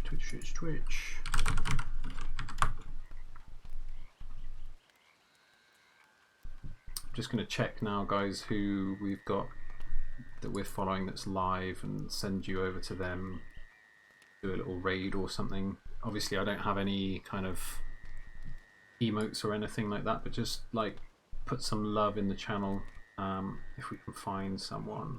So yeah, we're going to go over and we'll have a raid of Barracuda. So let me just try and set this up. Need to go here. What's going on? Is it working?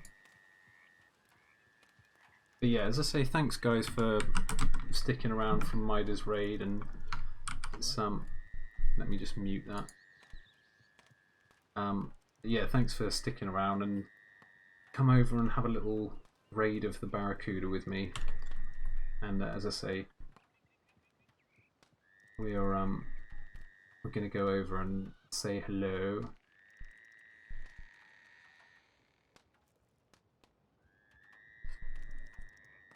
But yeah, thanks very much guys for being here, and as I say, coming across from Minder, and thanks for the follows from everyone, and the bit of chat and all of that. It's been good to have some people to talk to and to show what we're about. And yeah, as I say, just enjoy the Barracuda. Hopefully it works. If not, what I'll do is I'll just host him. And yeah, as I say, he's another role player who I've spent a lot of time role playing with, and I think he's a really top guy. And yeah, he's a good friend as well. So hopefully you guys decide to join us, and yeah, we can raid his arse. Say hello to him, give him some love, slap him in the face with some lovely love. Let me just type in Twitch.tv.